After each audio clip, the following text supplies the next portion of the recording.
Hello, everyone. I am not dead. I am alive. After my... if you hear my voice vibrating or my chair, it's because I have a massage chair. It's not my quality, I swear. It's just me. It'll probably turn off soon. I just need a back massager, to be honest with you. Let's see. So, ever since I've been gone, literally the day I stopped streaming was the day someone, let me make sure I read this right. The developers of Rottenroots, which, let me get their name really quick. The developers of Rottenroots, their name is, I don't know how to say that actually.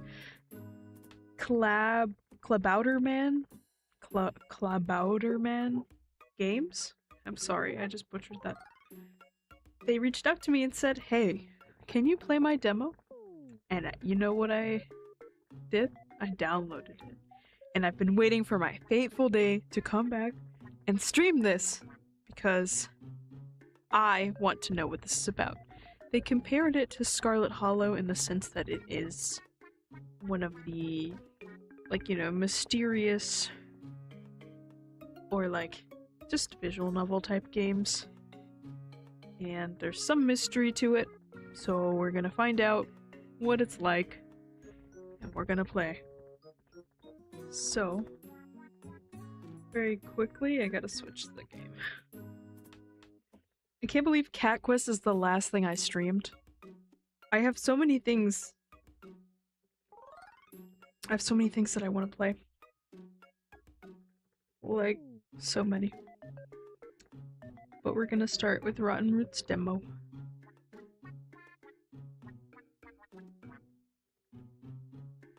Okay. Let me full screen it, because it's very tiny.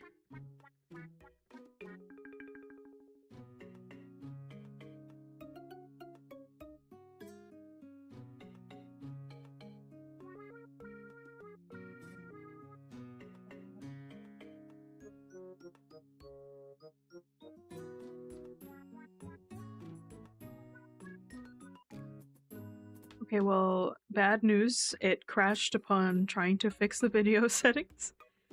Not a good sign, but it's okay. We will make it through.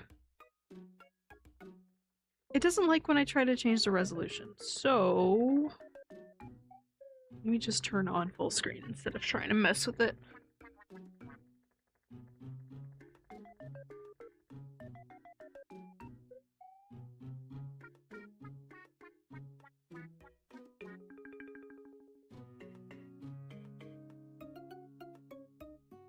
Okay, well, it is, failing to open. Let's see. I might have to play it like this, but it's gonna give my OLED a bad time if I'm playing this for too long, so...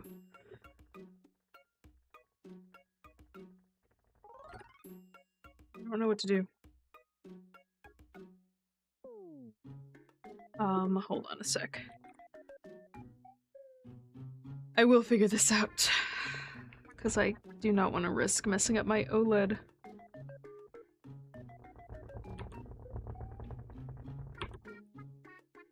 Okay, well...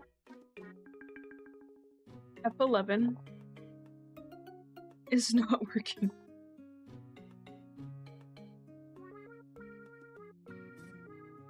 Oh. Oh, I did it. It really doesn't like when I try to mess with the resolution, though. Okay, we're just not gonna do it then. Oh, it stopped. My massager has stopped. Okay. There we go. Alright, I got it to work.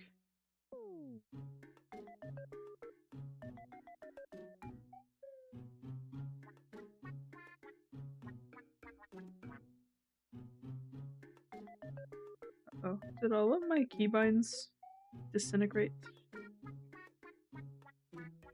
Oh. They did not, so why isn't it changing? It's okay.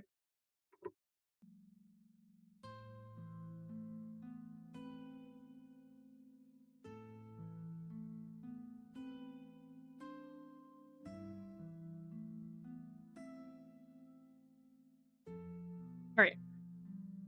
So, let's read the little message. Welcome to episode 1. This is our first game as a small indie team, and we're thrilled to share this free demo with you. We are actively expanding the story and adding polish, so thank you for joining us on this journey and being patient with us as we grow. Most importantly, have fun and enjoy meeting our characters. Okay. Content warning. Discrimination, violence, implied self-harm, and mortality that some players may find disturbing. This game explores difficult psychological content and is recommended for mature audiences. If you're struggling, please don't be afraid to ask for help. This is a story about Salem. Over the next 3 days, every choice you make will shape who he becomes. What came before and where it will lead. Low-key, this game is really loud. Hold on.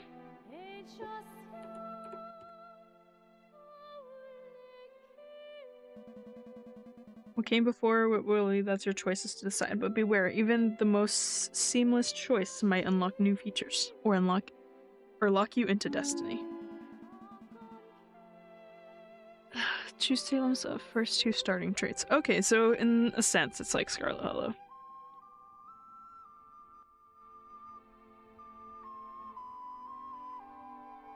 In a sense. I wish I put those on YouTube, but I didn't even know I could stream on YouTube at the same time. So, anyway, 2 key moments at school shaped his past. Choose wisely.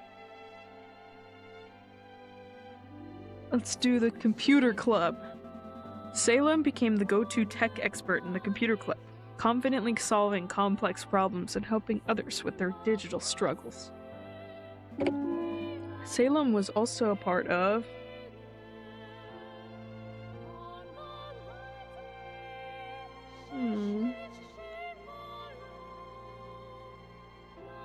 none of these are appealing.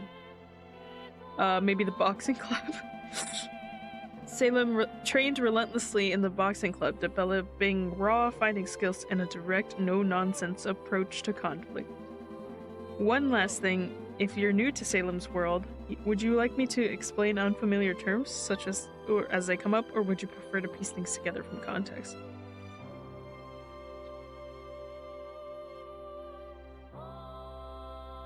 I'll figure it out. Very well, you'll discover Salem's world through his eyes alone. Episode 1. Bro, I don't remember this, what? The Overseer's chest glows orange as it raises its wooden hand. Just let me on that train. Salem checks his empty pockets.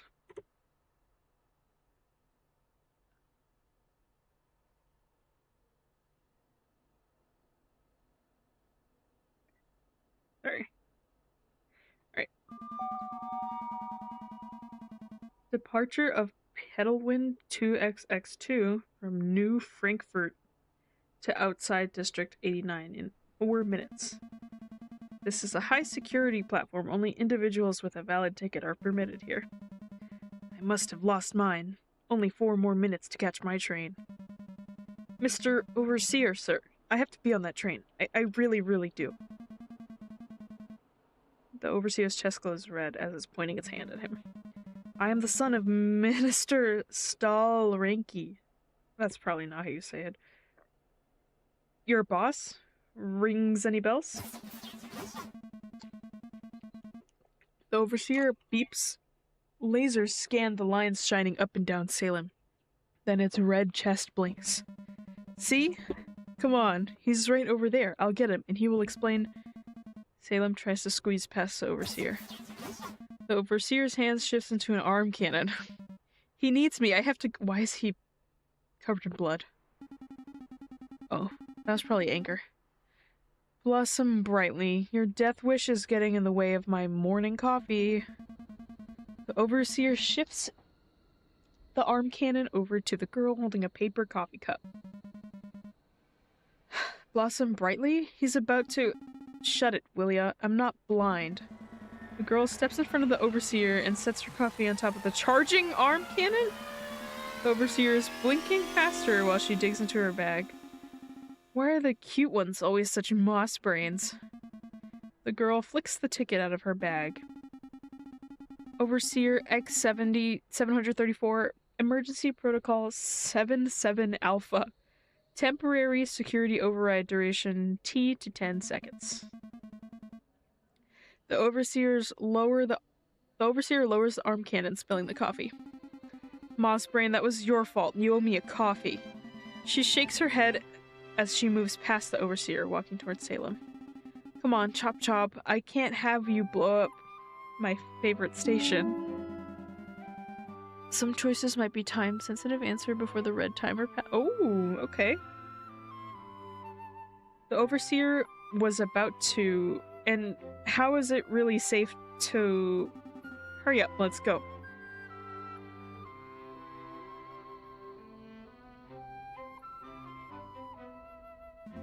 I'm gonna follow her, bro. Salem follows her past the overseer onto the station. You're a lifesaver. The girl who wipes over her face with a sleeve and smirks. Obviously, though, you took your sweet time deciding. The girl stops in front of the train entrance and turns to Salem.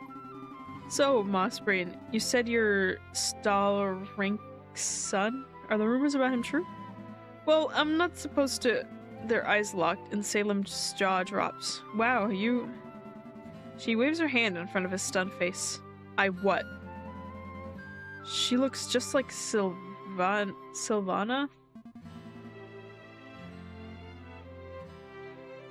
The girl takes a step back. You're creeping me out. Oh, you reminded me of someone. The girl rolls her eyes and turns over to a second overseer guarding the train entrance. I didn't want to offend you, it's just... She holds up her ticket and steps onto the train. Look, I got you this far, now you're on your own. Wait, no, please help me, I have to get on! You're a big boy, you'll figure something out. Please, can't you talk to it again? She pauses at the train entrance, glancing back at him and shaking her head. No, but... She points at her own eyes, then at his. You better survive this, you owe me a coffee. Wait, survive? Can't you just... The door of the train closes. What the hell was that? Survive what? And how did she get the overseer to let me through? Salem looks at the overseer guarding the train entrance. Departure of Pedal Wind 2XX2 from New Frankfurt to outside District 89 in 3 minutes. This is a high security platform. Only individuals with a valid ticket are permitted here. I know this probably won't work, but maybe this one is more reasonable. Blossom brightly, Mr. Overseer. I need your help. Salem points at the train. My father is on the train. Minister Stalrink. I haven't seen him in years. He scratches the back of his head as he looks at the ground. And the thing is, he is very sick, and he actually needs me.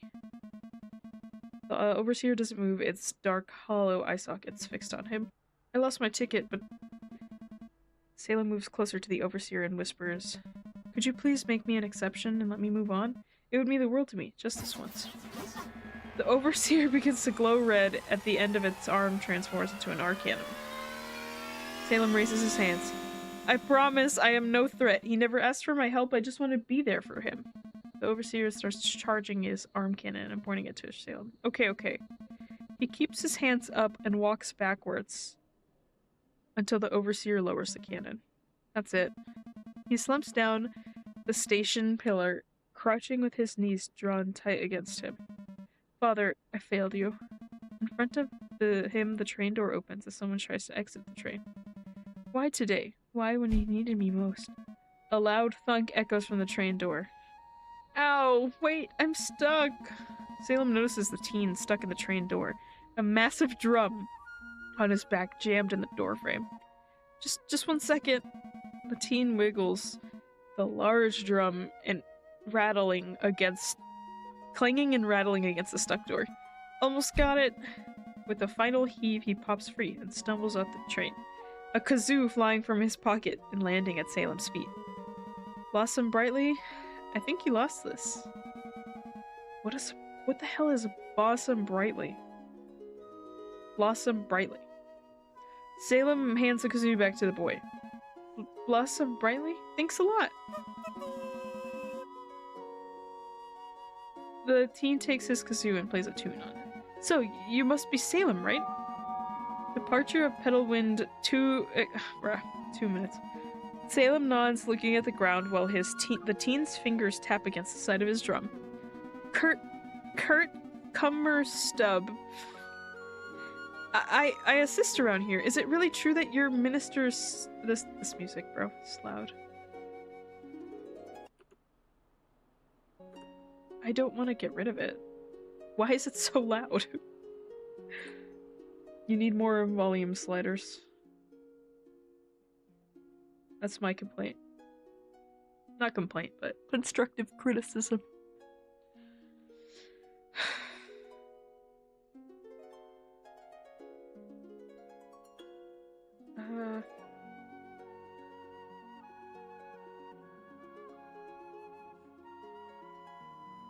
Okay, I promised to meet him, but I lost my ticket. Oh no, darn, I wish I could help you, but my boss would... Kurt scratches his head with a drumstick. Salem looks down at the platform, noticing someone sneaking over the tracks. You know what? We are still waiting for someone else. I'll ask the train to depart 3 minutes later.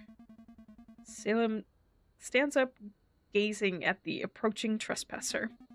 Maybe you can go if you dropped it somewhere around here. Yeah, good idea. Petalwind 2... Okay, I already read this. 1 minute. Great, I'd better hurry then, and good luck. Kurt passes the overseer and goes on the train. Meanwhile, the trespasser hurries over to Salem. But how he can't be here? James, what are you... I had to say goodbye. Did you see my ticket? I lost it. Was delayed. Okay. Sorry, no ticket, but you should enter that train. You shouldn't enter that train anyway. I must. We'll meet up after. But that outside district, it's... Father needs me. No, forget about him for once. James bite his lip and then smiles. That district is... It's haunted. Haunted? That's the best you can come up with? James raises his finger and curls them around. Indeed, it is full of evil witches that want your soul, dark magic that corrupts the heart, and spooky mutants that'll eat your brain. The only haunted thing here is his lovely daisy smell. He's so cute when he tries to cheer me up. I'm just worried that evil witch right in front of me...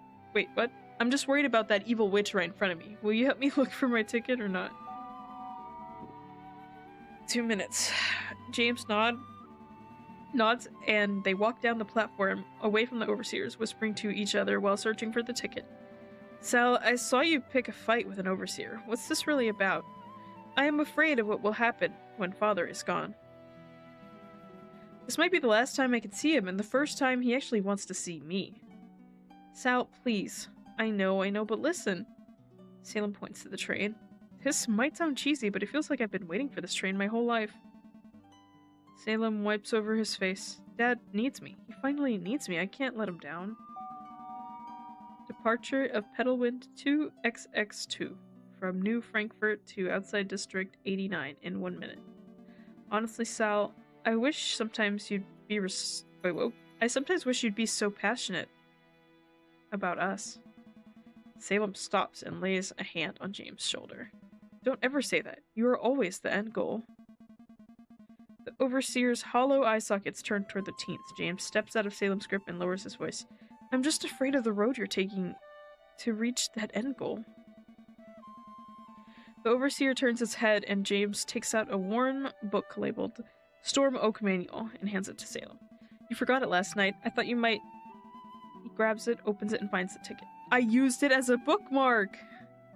Salem rushes back to the train door. You are the best. I'll see you at the beach next week.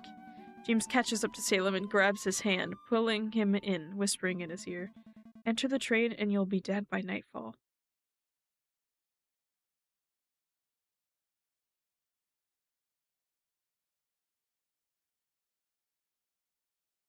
Okay. Genuinely threatening my life. Hold on, I need my blankie. Getting cold.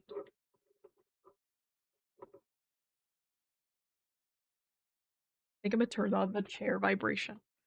Dude, my back hurts like crazy. I might not though.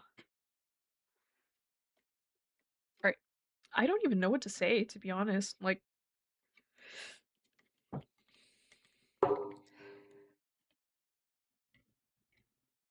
what could possibly happen to this guy?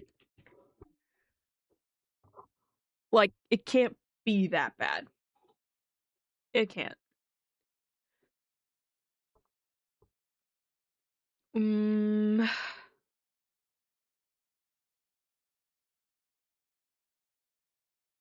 wait, you stole my ticket, didn't you? Sally would never. You took it to keep me from going? No, but maybe I should have. It can't be serious. Sal, Salem steps away and flashes his ticket to the overseer.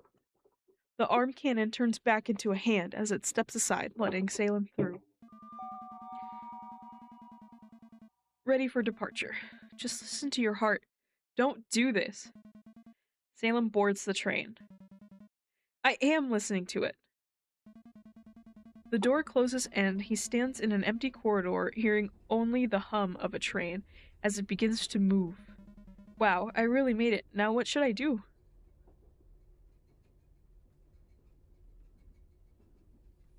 Yes, let's reflect. What I really wonder is...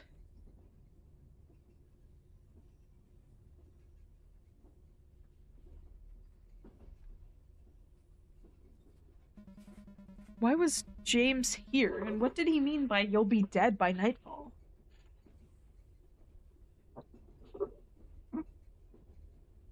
Moving around in my chair.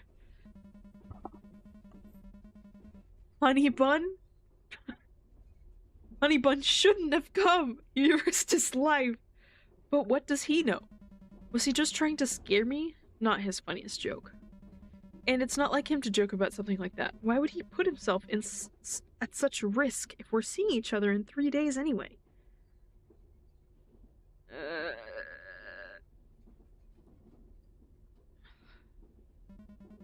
What's the deal with the girl that looked like Sylvana? I mean, it's cool that she helped out, but why? Salem smiles, taking out a worn flyer from the Stone Oak manual that doubles as a bookmark. The flyer shows a young woman in uniform. The print reads, 50th Coronation Anniversary of Empress Sylvania. Join the worldwide celebration on June 24th. Just like her, but younger and smaller.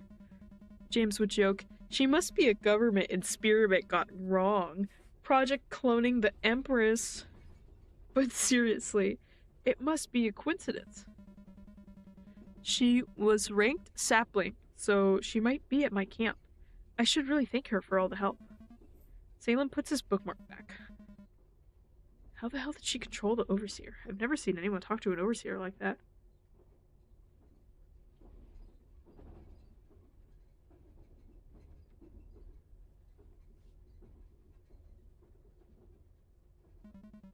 Why was this train guarded by overseers in the first place? Strange that security is so tight. Maybe because of father? But even with a minister on board, this seems excessive. Kind of like when special military operations were going on.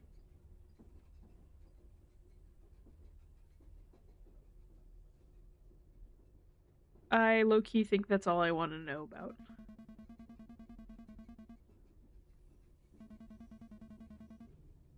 Salem leans his forehead against a cool glass. So many questions and barely any answers.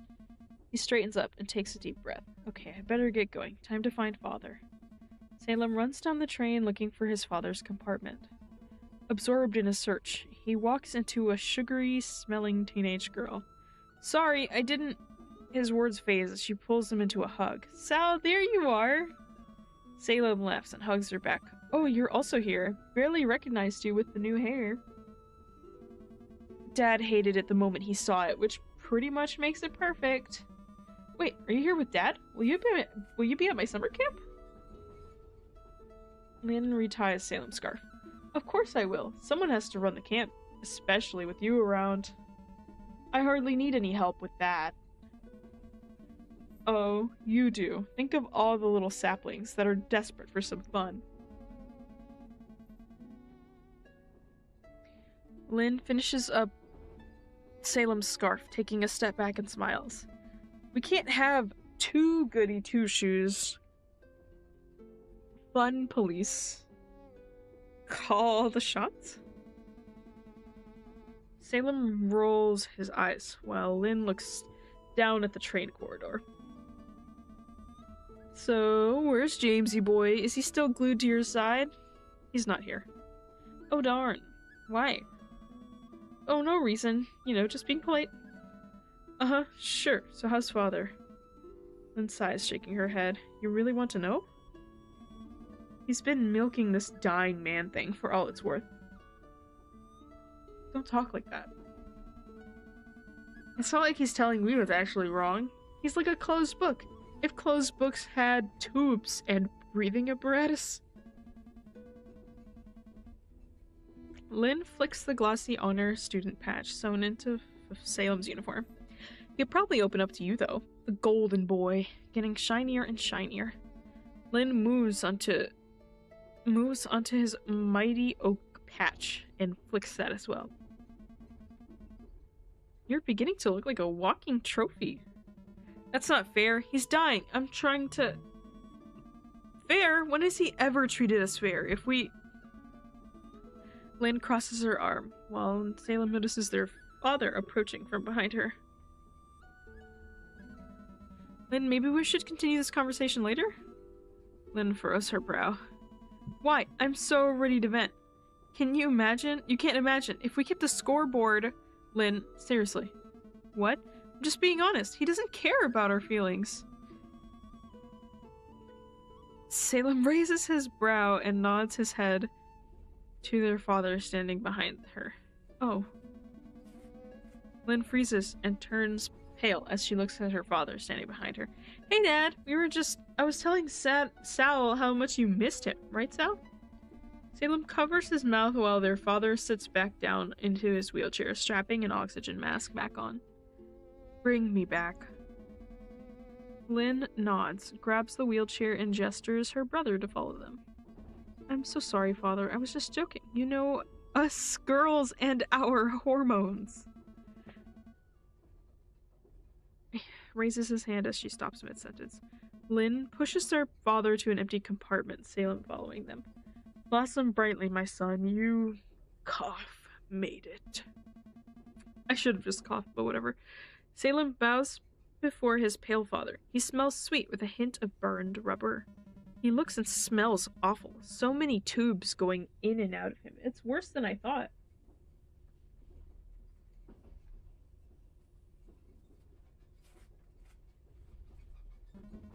Blossom brightly, father.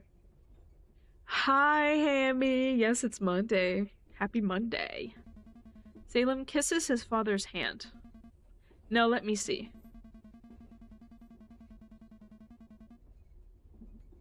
Mateus lifts his mask and takes a drink of water while Salem points at the honor student patch on his uniform. Right here. Honor student of the year at Dunkelwald Academy. Just as promised. Lynn rolls her eyes. And Salem points to a shiny storm oak on his uniform. Right here. First mighty oak in all of NFC. Mateus nods. Good. You did it. Mateus gestured towards Lynn with his cup. She crossed her arms. See, that's how you do it. Thanks for pointing it out again. Mateus shakes his head, readjusting his oxygen mask. But whatever, congrats, bro. I really mean it. Son. We only have a few more minutes. Read this and keep it down. With a wavering breath, he fumbles on an envelope from his coat and offers it to Salem. Salem opens it and reads the handwritten letter inside, just loud enough for them to hear. Dear children, my body is rejecting the transplant. The doctors have given me 3 weeks. 3 weeks to live? Salem looks up to his father. He nods, gesturing Salem to continue reading. This is the day House Stall rank. I wish I could say that better. It sounds horrible. Becomes yours. You are my chosen successor, Salem. The only one worthy of it. Salem glances over to Lynn, who shrugs half-heartedly. You must win the Violet level Storm Oak tournament. The Königstands? Guys, I know German. I'm not saying it again, though. It isn't your typical Storm Oak summer camp. You will compete in life or death trials to... Lynn's face turned red. Violet level? Life or death? What the hell? I didn't sign up for some death tournament. He catches his breath and reaches into a jacket, pulling out 2 small packages. Improved prototypes from R&D. Consider them insurance. Salem and Lynn exchange glances before unwrapping the packages and reveal sleek metal bracelets. Solar shields? Just like they have on TV? They're movie props, right? No, these are real. Both teens slip the bracelets on, and the display shows 100 shield battery percent. Well, I read it wrong. Father, you can't bribe us with some fancy toys. We still... Shimmering blue hexagons spring from the bracelet, forming a translucent blue energy shield. Whoa, just like on the Prodigy. Oh, hell no. How do I take this thing off? Is this a red button? With a swift motion, Mateus reaches over and covers the red button with his hand, spilling his cup while doing so. Don't touch that. Emergency use only. Keep them on at all times. Emergency use? So it has a built-in vital I don't know how to say that. Mateus shakes his head. No, and it will drain the battery down to 0%, so only press it as a last resort. The teens deactivate their shields and blue hexagons folding back into their bracelets with a soft hum. So the final gift my father will ever give me is classified military hardware. Good, now read on. Compete in the life or death trials to help preserve the glorious name of the House of whatever. Salem, everything depends on your exceptional talent. And Lynn, support your brother during the trials. Do what he sets, don't be a burden. I won't, Father. We've always been a team. That'll never change. Lynn looks away and mutters, Burden. I am the only sane one in this family. Salem turns the letter and keeps reading. Furthermore, Salem, my dear boy, as my successor, you will... Salem stops reading, and his face turns pale. Lynn stands up, crosses her arm. You what? Spit it out. Mateus gives Salem a nod, and Salem continues. You will marry Audrey Richter, daughter of Ministry Waldron Richter. Your honor student achievement secured this alliance. Dad, come on, for real? Don't do this to him. He wants me to marry a girl? But James... Salem hands tighten on the letter, and he glances at his father. Mateus nods for him to continue. Audrey Richter will be at the Storm Oak event. Win her heart and give her your children! Lynn leans back into her seat, shakes her head, staring at her father. This arranged marriage will secure our royal green bloodline? Do not dishonor our name. Signed, Mateus, whatever. That's it? Are you fucking... I'm sorry that I failed as a father. Please forgive me. Everything I ever did, it was for you. All of it. Typical evil parent dialogue. Lynn stands up and opens the compartment door. I will never forgive you, especially not after this. Salem reaches out and catches Lynn's wrist before she can leave, looking at her with a sad smile. Don't do it. You're his loyal puppy dog. He's just using you. Mateus closes his eyes, tears streaming down his face. Lynn, he's trying to make peace with us. Nobody's using me. I will...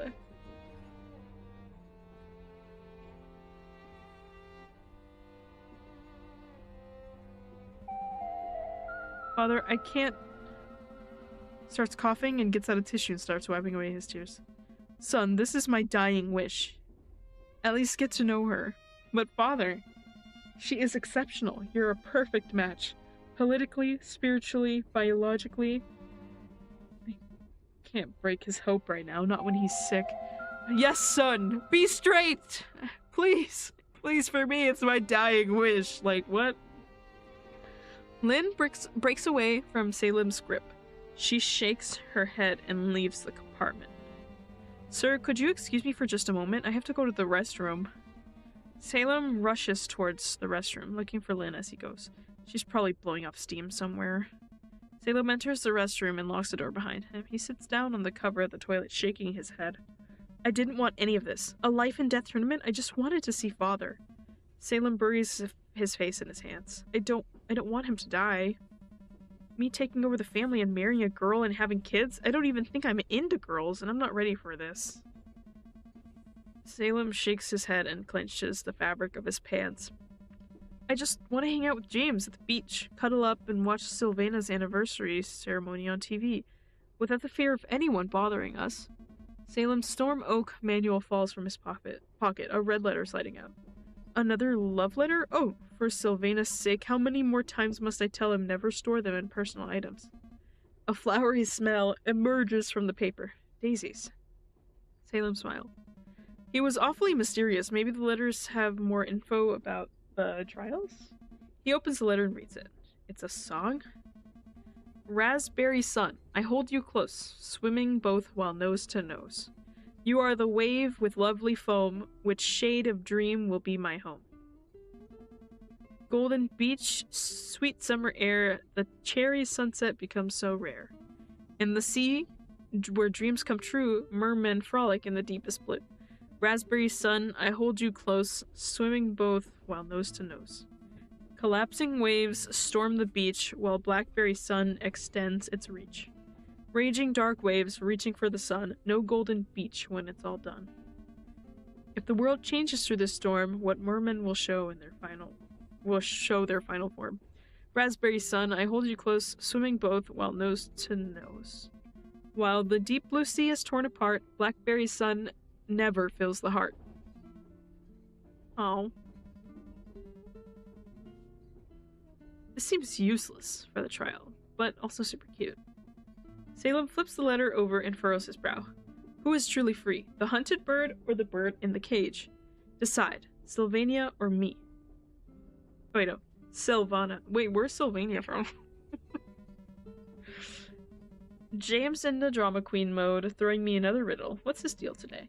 Also, Sylvana or me? Obviously both of them. He takes a deep breath and closes his eyes.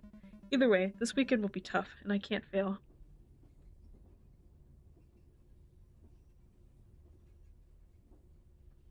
Ooh.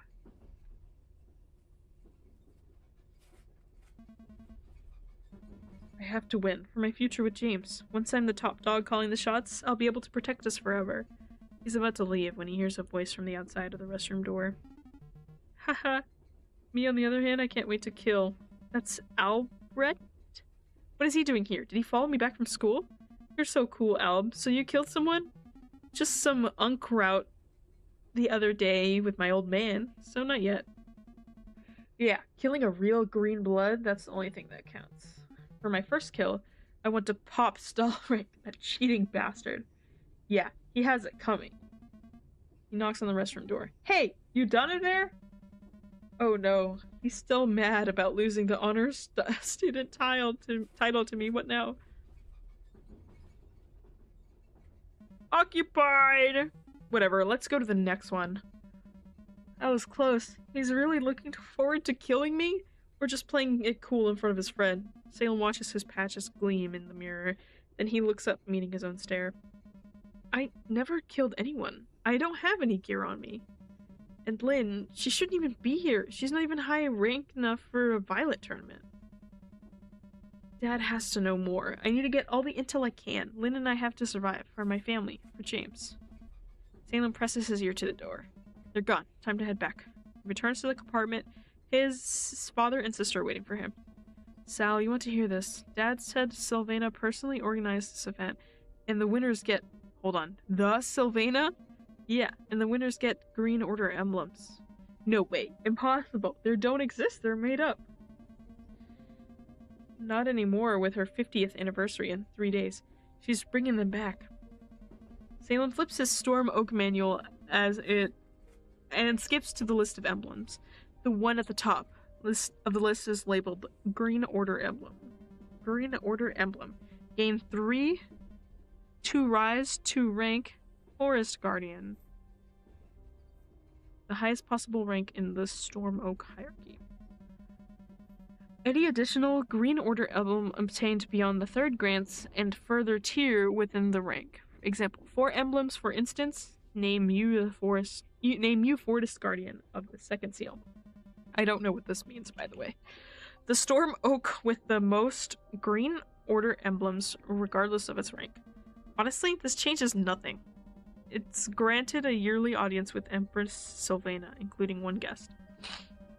Seeing her on TV is one thing, but meeting her? That's beyond my wildest dreams. Are we glorifying government officials? Salem puts his book away. The train is slowing down. But the GOEs are just a campfire myth. One I tell saplings to get them to behave. He's just further manipulating us, can't you see? The train comes to a screeching halt, causing Mateus to cough some more. You children of royal green blood, welcome to District 89. Some of you were told that this train was to a summer camp. Well, it's not. This is the Trials, a 3-day tournament for only the best this country has to offer.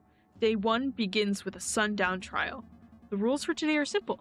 To find the first hidden camp claims today's Green Order emblem. And the first 50 to find it will advance to tomorrow's challenge. Each day offers the chance at another emblem. Mateus stands up from his wheelchair, still coughing, opens the window. Whoever holds the most GOEs by the tournament's end won't just be showered in glory forever, they will attend Sylvana's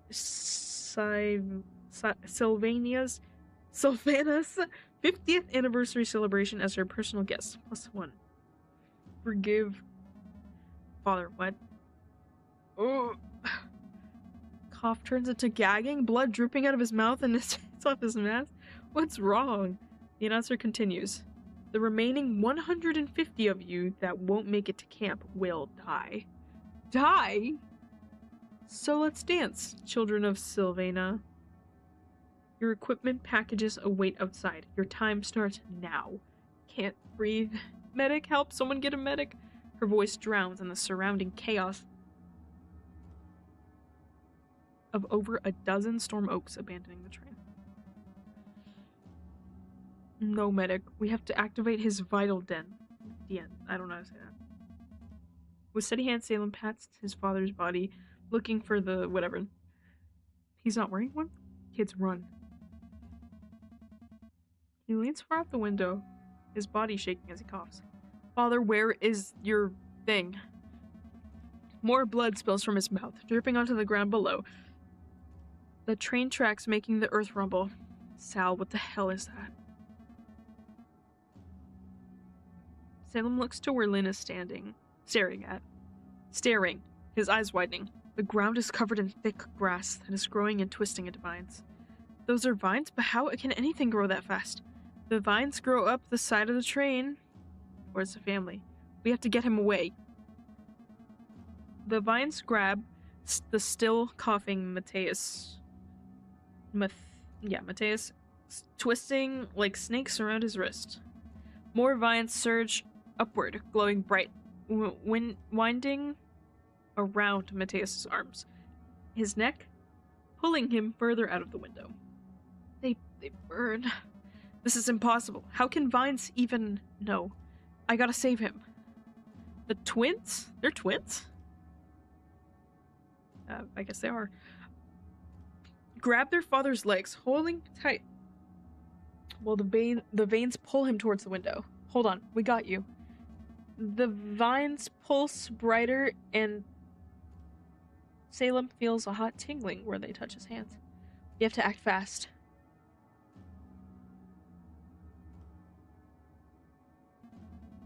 Salem spots a shard of broken window glass. He cuts into a vine, but the glass breaks as it barely scratches the surface. Not a chance. The vines pull harder and harder, but the twins refuse to let go. Lynn exhales as she lost some of her grip, causing the twins to stumble forward, still holding onto their father. All 3 of them get yanked out. of the window and hit the ground. More vines emerged from the earth below, reaching for Lynn's leg and Mateus's torso. Mateus is turning red as the vines around his neck are tightening. They got me. I have to say them, but who first? Bruh, obviously your sister. Salem kicks at the glowing vines wrapped around Lynn's leg, breaking her out of their grip. Meanwhile, the vines drag their father down into earth, leaving nothing but fresh dirt. Thanks, but Dad. Father, I failed you. I'm so sorry. Tears are welling up in Salem's eyes. He's gone. I wasn't fast enough. I wasn't strong enough. I can't take over the family. I can't even save Father. Bro, you don't fuck with him, and neither does your sister. Can you guys stop acting? Please! Lock in! Lock in! Salem glances at his sister, frozen in place, lips parted and breath shallow. But whatever happens, I can't also lose her. Salem takes a deep breath and faces the vast meadow before them. It's swarming with fighting and running storm oaks, while others parachute down into the chaos. Salem shakes and wipes away his tears. Sal, snap out of it. I'm fine. Salem smiles, more tears running down his red eyes. You're not. Let's get out of here. No, we... A high-pitched ringing fills Salem's ears, drowning out Lynn's voice. Sal? Hello? His vision blurs as he gasps and stares into the sky. I can't breathe. Salem grabs his head with both hands and closes his eyes and tries to control his breathing. Sal! He opens his eyes and notices a large parachute descending toward the far end of the meadow. Sal, you're scaring me. Salem's breath steadies as he points towards the large parachute. That must be the equipment crate. It has gear. Lynn holds his head close to hers, staring into his eyes as tears form in her own. Snap out of it. You're in no shape to fight, not in this hellhole. Salem breaks free from her grip, taking a step back from her. Bullshit, I am fine. We must both get that crate. Lynn gestures at the dozens of running and screaming fighting storm oaks before them. You want to get through that? Salem slaps his own face, twists his shoulder, and takes a deep breath. The start of the war is the deadliest part. Most will die right here.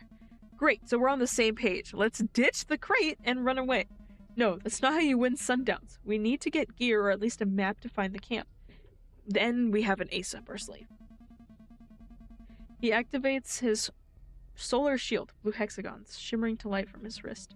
I never lost a sundown, and I won't start today, not with Father counting on... Sal, please. No, we have to win.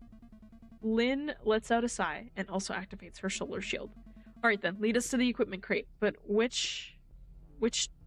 but we're out of here if you have another meltdown. Which direction? A tall teen with a sleek uniform crawls from under the train. Ooh, boo-hoo, if it isn't the honor student being a little crybaby. Piss off. Why? So your crybaby brother can keep sucking on your... What? Salem points his shield at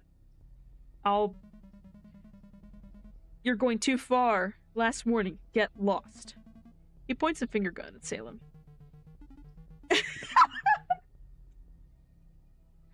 Dear shame. I was about to tell you, inbreeds, what's really going down in the trials. What's really going down? What do you know? Beat me to that crate, I might explain what's really happening here. I don't know who this sick freak is, but we gotta kill him. Albrecht runs towards the falling crate at the end of the meadow. You've got to be kidding me.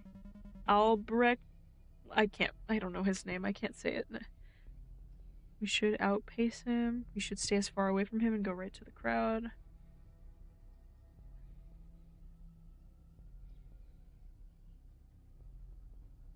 I don't know what the smartest approach would be. The siblings veer right, following a cluster of storm oaks who are also fleeing Albrecht towards the meadow's edge. One of the runners glances back and spots the twins. They're following us. His companion whirls around, holding a rusted pocket knife with trembling hands. Stay back! The other storm oak stops, raising his fist. They think we're hunting them.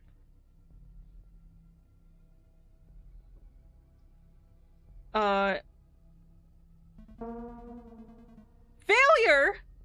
Salem slows down, raising his hands to the air. We're not here to fight. We just want to get away from this meadow. The knife wielder shakes and lunges forward, aimed with a blade at Salem's throat. Salem's shield flares up, automatically draining the battery as the attacker's wrist painfully bends off the shield, causing him to let go of the knife. Lynn kicks the knife far away while the other Storm Oak tries to hit her, which she blocks with her own shield. He said we're friendly, psychos. Salem checks his bracelet. The shield battery is at 90%. They sprint towards the crate, leaving the others in the chaos behind. Time to get moving again. Wait. A long silver handgun glints on the ground ahead. Smooth, rounded metal, partly buried in the earth. A weapon? Salem reaches down for it, but a hooded figure in a purple coat rolls over the weapon and snatches it mid-motion. What the? The figure straightens up, hood completely shattering their face. They pocket the strange handgun, no visible buttons or seams, and vanishes into the crowd. Did that poser just steal your weapon? Who the hell was that? Some wannabe in a knockoff Prodigy costume, I guess. Should we catch him? No time for that. We need to keep moving.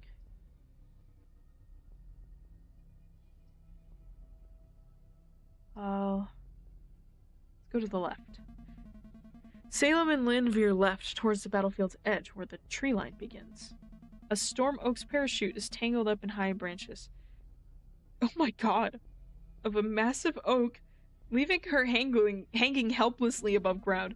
Cut me down, I'm bleeding, someone help! Her legs kick around, tangled in the parachute lines. Below her, another Storm Oak patches a wound up on his leg. Salem spots something familiar near the Storm Oaks. Dark vines emerging from the blood-stained earth, just like the ones that took Father. Something's grabbing me! What are these things? I don't know. Because, like, we're supposed to kill them, right? Get away. I can't help anyone. It results in failure. Salem steps forward, cupping his hands around his mouth. Those vines will kill you. Get away. The dangling Storm Oak shakes even more while the wounded one tries to crawl away. What are you talking about? More vines surge from the earth, wrapping around the Storm Oak, and then the one up in the parachute, ripping her off the tree into the earth. Several more appear and snap towards the twins, but their shoulder shields activate to fend them off. The shield battery is at 70. They're gone. I should have been faster. I should have... Lynn grabs the shaking Salem's arm as the vines look for a way to around their shields. Snap out of it. We tried, but now we have to run. The siblings sprint away from the tree line. The equipment crate is still visible in the distance. Should we have done more? No, don't overthink it. Everything more than this would have been too risky. They continue their sprint towards the equipment crate at the end of the meadow. Time to get moving again. Hey, so have you ever seen vines like these before? Never. They're not natural. Yeah, creepy as hell. Let's keep our distance. Let's go through the middle. Run across the meadow, avoiding patches of fresh earth. 3 Storm Oaks are ahead, smashing equipment with a rug, with blood on his hands. The second Storm Oak performs chest compressions on the third. Come back! Breathe! Please! 1, 2, 3, 4. Salem's stomach turns, cold sweat dripping from his forehead.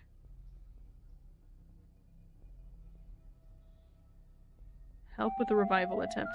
Oh, success! A success, finally! Salem drops beside the reviving Storm Oak. How long has it been? Not long, maybe a minute, please. Salem takes over compressions, but the body is already cold and stiff. He continues anyway, counting each compression aloud. Don't stop, he promised me we'd make it together. After 30 more compressions, Salem meets the Storm Oak's eyes and shakes his head. I'm sorry, there's nothing more. The Storm Oak breaks into tears. Lynn pulls Salem up with a firm grip as they back away. I'm proud of you. She shakes his head while they move along the story. Look, literally everyone is dying. I am trying to help, but everyone is dying.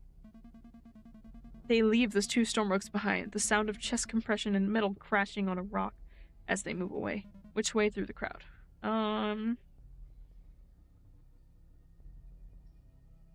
Let's stay in the middle. Two Storm Oaks tear through the pockets of motionless bodies gathered on a rock, stuffing them into bags. More ammo! Check his pockets! The other one rips open a backpack. Nice! Another first aid kit. Blood is under their fingernails as their eyes dart over the lifeless bodies.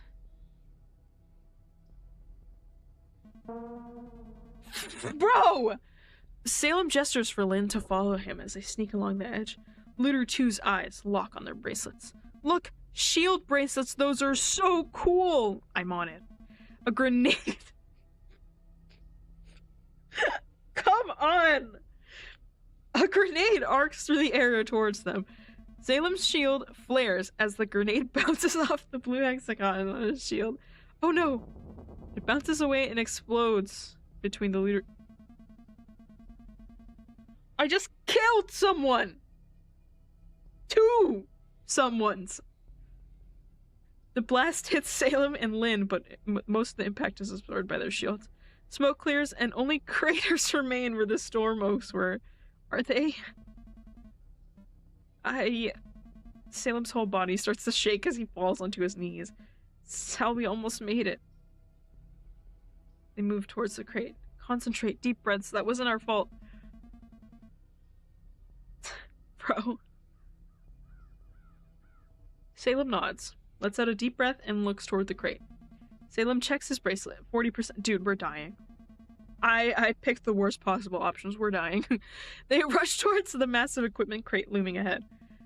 Salem and Lynn arrive at the supply crate, their boots stumbling over the dry grass. We actually are the first. Too good to be true. Watch your back. Salem jumps at the crate, pulling the lid. It won't budge. We should... Congratulations. Dude, it's all bricked! Congratulations! Fire erupts in a large circle around the crate, trapping the siblings in a blazing ring of fire. He steps through the flames, his silhouette distorted by the rising heat waves. Your pathetic old man would be so proud. Lynn, we have to go. Why leave? I haven't even given you your prize yet. Lynn's solar shield blazes up. You pry it open. I'll hold him off. Hey, piggy, eyes on me. Hi, Jasper. She positions herself between Salem and the approaching guy. Oh, did your dead daddy give you a TV commercial toy? He sure did, and your daddy gave you that club to compensate for your tiny dick. You bitch! I'm going to... Salem hesitates and looks at his swirling bat. Sal, concentrate. I can handle tiny pig dick here. Salem nods as the flames creep further inward. 40%. Barely enough for emergencies. Salem strains against the reinforced lid. My father gave me enough gear to blow this whole place up on my own. That must be an extra small dick then. I'll show you how big my dick is. Another brutal swing of his metal bat crashes into Lynn's shield, pushing her to her knees. Salem's fingers slip off the hot lid. He wipes them dry as he repositions himself, pulling as hard as he can. Sal, hurry! Peepo! Hi, Peepo! Got it. Salem tears off a part of the lid, barely enough to peek inside, and notice the ammunition belts hissing from the intense heat. The whole crate's going to explode. Salem grabs the very first package from inside and stuffs it into his uniform. Oh my god, really? Your power's back? Yeah, this stream has been fine. I've been chilling. This game was requested for me to play by the developers themselves because they saw me play Scarlet Hollow. They were like, you will like our game. And I was like, okay. So, Salem grabs the very first package and... Oh yeah, I read this already. Another swing rains down onto Lynn's shield, but she dodges it and is now back against the crate. How do we get out of here? I'll show you the way out. I can't say his name. Goes in for another blow. Lynn's solar shield shatters like glass as the bat crushes onto her bracelet. Arg. Salem pulls his sister up, moves her behind him, and activates his shield. Leave us alone! He smiles and raises his bat, pressing it against Salem's shield. Finally, your last chance to save face and admit you cheated! You're still going on about that bullshit? He shrugs, pulls out a grenade, and tosses it next to the hissing crate. See you in hell, cheater. He activates a grappling hook from his bat and swings out of the fire into the woods. The ammunition's hissing mixes with the beeping of the grenade underneath them. We're going to die unless... Salem looks down at the red emergency button glowing on his bracelet. Lynn, hold on tight. Lynn grabs Salem's back as he slams down on the red button. His bracelet flares with blinding white light as an energy ball erupts around them. A force field expands just as everything under them blows up with a deafening roar. The explosion catapults them through the air, heat and debris flowing around the protective shield. Ah! Don't let go. They crash land into a tree in the woods, the emergency ball cushioning their fall. My back! The twins look back at the nearby explosion site. Oh, I guess that's what the button was for. Wow, thanks. Salem inspects his bracelet. It reads, shield deactivated. Yeah, that was close, but now our shields are out. Hey, they did a hell of a job. Now let's get out of here before that guy comes looking for us. Siblings stumble away from the meadow in the cover of the woods. The twins arrive at a cliff's edge and hide behind an oak-like tree, rough bark digging into their uniforms as they catch their breath. Blood trickles from a cut above Salem's eye, turning everything into an unsettling shade of red.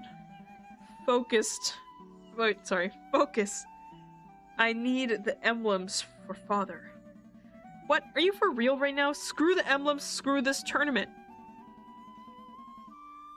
Salem wipes blood from his eye and gets out the letter that their father gave them. We have to. It was his dying wish. Lynn snatches the letter out of Salem's hands, crumples it, and throws it away. What the hell? Keep it down. Lynn puts a finger on her lips, and scans the area. Salem shakes his head and grabs the letter, straightening it up again. Dad sucked. Big time. I will honor his last wish, no matter what. Can you, for once in your life, stop being his puppet? Thank you. Thank you. I am not a puppet. I am a mighty oak. I am an honor student.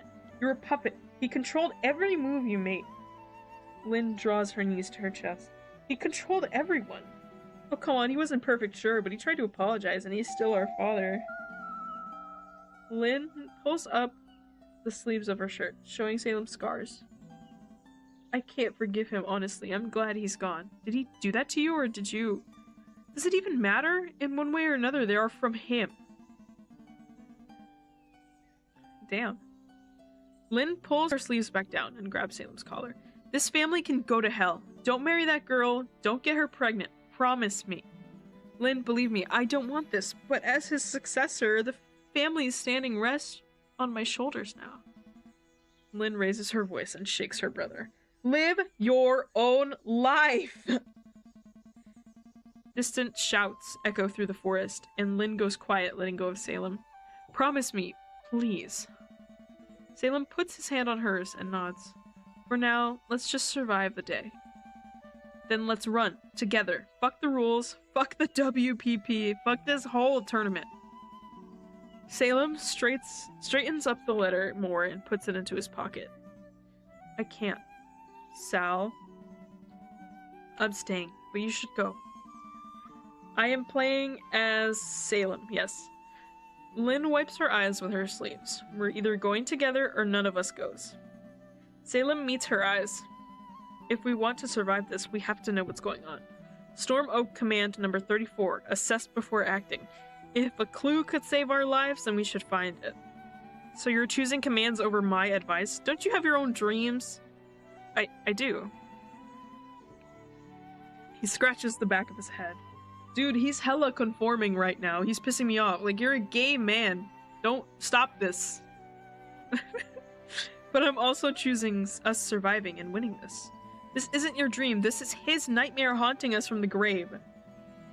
I can't deal with this now. We have to get going. Salem takes a small package and hands it to his sister. Let's hope it's a map. Lynn opens it, revealing a few glowing orange pyramids and hands them to Salem.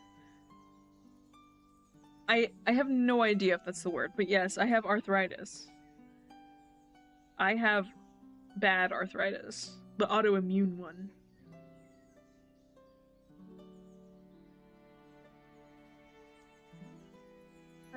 Lynn opens it, revealing a few glowing... Oh yeah, I already read that. What are these things? Grenades? Salem studies the pyramid. So... that guy. Why is he so mad at you anyway? Salem puts the pyramid away and sighs. Well, it's a long story. His father... Albrecht? I guess? I don't really know. I don't remember. I know the umlauts, but I don't know anything else about German. I think. I don't know. I know a couple words. Which, this was my theory that I came up while I was showering. I think the phrase, all good, came from German. Because this means all good. But it sounds like all good. They call me the Brainiac. It's a long story. Oh yeah, oops. What is with you and the minister's sons and your daddy issues? Daddy issues? I don't have the sharp whistle of a grappling hook pierces through the quiet forest. Metal rope coils around Salem's. Oh my god. The rope tightens, cutting deeper with a metallic hiss. His hissing turns into a mechanical clinking and pulling up the tree, feet hovering. Dude. Brother! Salem claws at the noose, his fingers pressing against the tight metal wire. Salem is gasping and his vision is blurring. Albrecht, I don't know if that's how you say it, but I'll do it. Walks towards the twins. Oh wait, okay then, I was so wrong. I'm so sorry. The T has to be silent? It definitely is. That's how German works. But sometimes you can hear it though. It's usually the H is silent. So Albrecht? I don't know. I have to search this up. You barely even speak English. Me too, bro. I have a hard time. Just call him Al? Okay. Walk towards the twins, a bat resting on his shoulder, a wide grin on his face. Lynn grabs a stick, shaking as she points it at Al. Al, take me, but let her go. How about... He takes out a match, strikes it against his oily metal bat, and lights it on fire. The flame flickers, casting eerie shadows on his face. You both will die. Al... You think it's like Recht? Albrecht? That sounds worse, honestly. Al points his flaming bat towards Lynn. What are you gonna do? Poke me? Pathetic. He points his bat at Salem, his finger hovering over a green button on the bat. Hands up, or we'll cut this show short. Lynn lets go of the stick and puts her hands up. Can't you let Sal down and we talk about all of this? Al circles around her and kicks her onto her knees. The party has just begun. The piñata stays up? Al grins at Salem, who is gasping for air above them. I mean, after all, we are celebrating. The inbreed twins were at the first crate. Yeah, so this is episode 1, but this is also a demo. No, for real. Like, at first I was like, okay, a little corny, but like, dude, the tables have turned so fast. Like, at first it was like, oh, this silly guy who's just silly or whatever. He lost his train ticket, and then now he's here. And then this guy is like his sworn enemy from school or something, and wants to kill him. I don't know. Pretty interesting, honestly. Lynn chuckles and rolls her eyes. I guess the rumors are true. Your family really is obsessed with incest. I'm guessing he's a throwaway character since he doesn't have a drawing. Or he's just evil and that's why he's like this. Al holds the flaming metal bat next to Lynn's ear, the air filling with the acrid smell of burnt hair. Don't push me to go straight to the barbecue.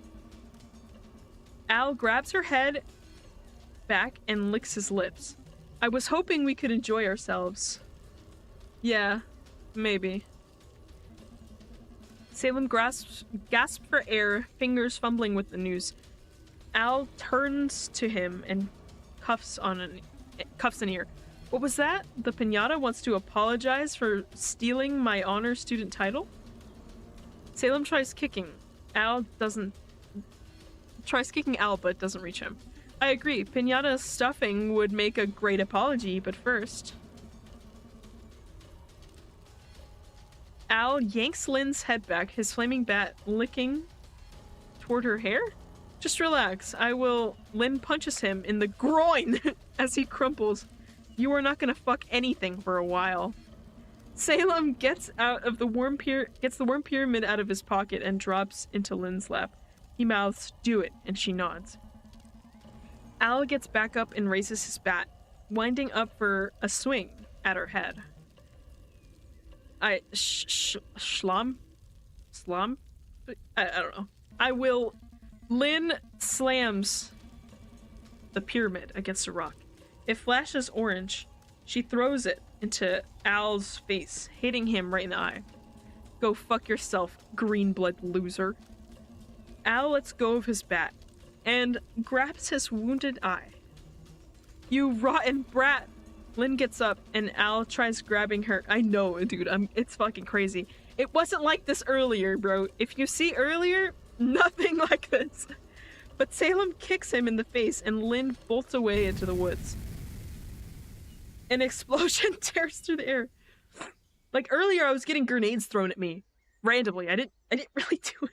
Lynn is dead. Salem's body grows heavy, each breath shallower than the last. Colors fade as the explosion's roar dissolves. Untethered consciousness drifts into the void, weightless and free. Like a dying flame, his awareness flickers against the dark. This can't be how it ends. The world falls silent. A single sharp heartbeat rips through the darkness, and then nothing. Salem opens his eyes, but it's completely dark. Where am I? With a snap, a light appears over him, illuminating the area. He sits in shallow water, surrounded by a shimmering lake. He looks down, watching his reflection warp on the water. Lynn. His voice echoes over the dark lake as he stands up.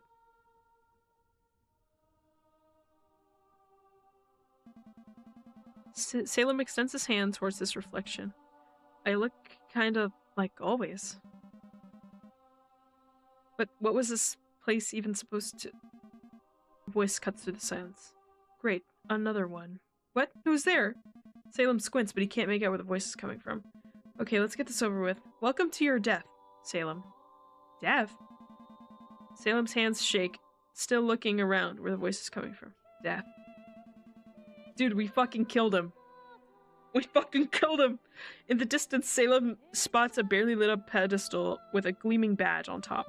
Is that a Green Order emblem in a place like this? The light from above is extending towards Salem. Salem looks to the light, then to the pedestal with the emblem, takes a deep breath and shakes his head. No, not happening. The light stops. Oh, come on, don't be a... I don't know about this. Just rest in peace. Translucent roots grow out of the light, creeping towards Salem. Can we cut the whole I don't want to die spiel? Your root fodder. Your root fodder. Accept it. Salem rolls his shoulders and stretches his neck. No, I am not, Commander 17. A storm oak never gives up. Oh, that said command. I'm stupid, sorry. Okay. Salem turns away from the ghost-like roots and sprints to the pedestal. Germans, listen here. There is no point in running away from death. Just go in peace. No peace. I'm a fighter. I never give up. They're all counting on me. I can't die now. He runs faster. Attentional. Yet the pedestal just remains as far away. You know how many people try to outrun their death? So many. I'm different. I cannot disappoint them. Disappoint who? What? He can read my mind? Yes, I can read minds. Blah, blah, blah. Get over it. Disappoint who? Father, Lynn, my empress, and especially James. Everyone. Sylvana, she could care less about you. She will when I win the trials. Boy, your death, your hell, any death, means absolutely nothing to her. Salem keeps running through the shallow water toward the pedestal, the roots chasing him. His vision blurs, his movements growing slower and slower. Command 17. The storm oak never gives up. Salem stumbles forward, still reaching for the unreachable pedestal. I can't give up. I told you running away was pointless. The flashbang. The roots catch up with... He's low-key just a Boy Scout. Low-key. Like, he loves the government, I think. I don't know. The roots catch up with Salem, swirl around him, and lift him out of the shallow lake. Salem's body, wrapped in roots, floats upward into the light above. But hey, chin up! You got further than most! Salem's body begins dissolving into the light. Please, this can't be how it ends. You will have a nice life out there, no more pain, no more struggles, and no expectations. A sweet deal. That means nothing to me without James. All I ever wanted was... Stop. Let me have a look at this oh-so-great James guy. Salem feels a tingling going through his head. Salem is 12 crickets. Oh, never... Salem is 12 crickets in a suit. Salem is 12. Crickets buzzing through the afternoon. The fresh scent of cut grass blows over the meadow. He takes the worn ball and places it into the grass, then smiles at James, who is jumping up and down in a goal. James jumps and hangs from the goalpost, swinging side to side. Salem shakes his head and smiles. He raised a hand to shield his eyes, squint, tongue between his lips, and he aims at the ball. The crickets wore a suit and tried to get into the story. Yes, the popular story. The well-known story. James jumps back down onto the ground, splits his hands, rubs them, raising his dirty palms. Salem shoots. James jumps, and the ball swings at James. He catches it with a hug. James spins the grain-tainted ball on one finger and shoots it as far as he can across the meadow. Salem is 14, in a treehouse next to the lake. Sun glimmering through the wooden window frame. A bird is chirping a happy song. Somewhere. In the branches above them. James is lying on Salem's arm, his hair tickling his shoulder. James has closed his eyes and is playing with Salem's chest hair. Curling it into little swirls. Wait, that's low-key real. Sunlight kisses Salem, smiling face, as he stares at the old wooden roof. A slight breeze enters the treehouse, bringing with it the scent of sweet apple blossoms. Yeah, so basically, to explain it briefly, his dad was dying. He was living off a transplant, and the transplant was failing. So basically, he was like, "Son, my dying wish is for you to win these life or death trials and marry a woman. This is my dying wish." And like Lynn was all like, "Bro, do not do this shit just because you feel bad. Like, live your life, bro." And he's like, "No, but my family," like, bro, your family sucks. But yeah. It was basically his dying wish for his son to conform, essentially. But only because of the, like, they have a high rank, I guess, in, like, family-wise. So, like, he wanted him to marry this girl who's also royalty. And apparently she's really smart and nice. So, yeah. Above Salem hangs the dream catcher James made for him. Its glass pearls glinting like stars, while brown feathers drift gently in the breeze. Wait, this is a random question, but I'm, like, thinking about it now. He said leg hairs. I mean, chest hair. Do 14-year-olds start growing chest hair?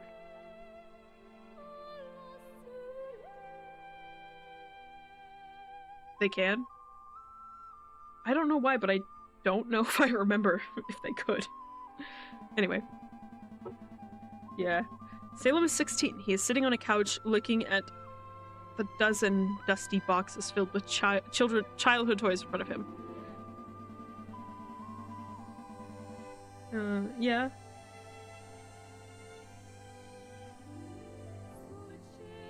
I'm waiting. I'm scared. Oh! Yeah. He was 14 twirling Salem's chest hair, that's why I asked. But, I was gonna say thank you for drawing my character in Art Fight, dude. I was like... I was so sad when I saw it because I was like, oh my god, it's too late. But it's because I was moving and stuff, and like I'm finally like, and I took like a 1 week break of just like being a chud and watching YouTube all day and night. But now I'm locked in. I'm gonna start streaming again regularly. But I might start later because I really like dedicating my morning time to just like eating breakfast, watching something, and then chilling. But yeah, I'm gonna start streaming again. I'll probably start streaming at like 2? Yeah, no, me too. Like, it sucked. The timing...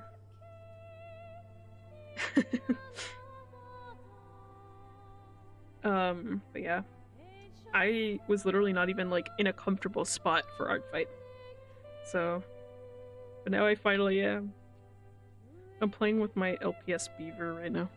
I'm gonna put it down. Okay.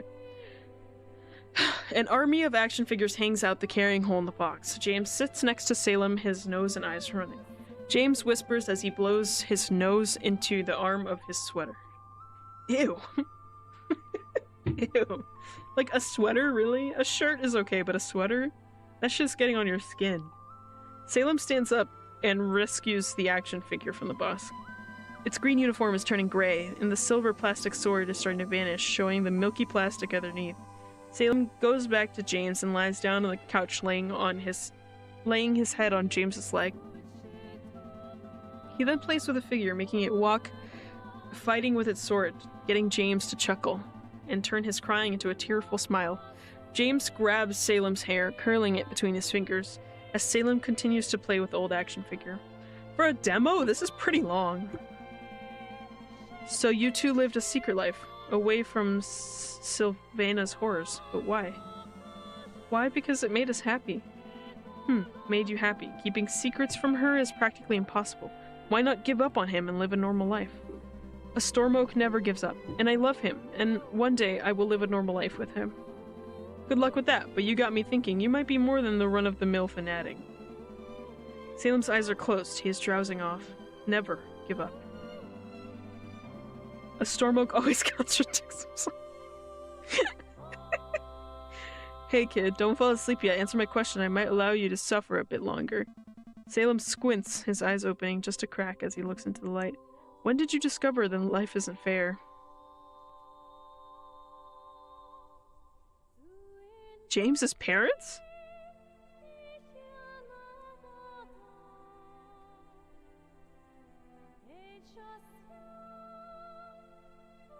Low-key, all of these except the father are kind of important.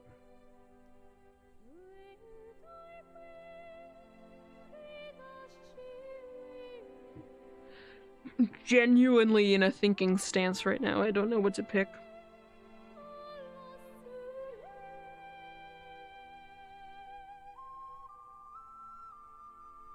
I don't know anything about this, but I don't think it would explain.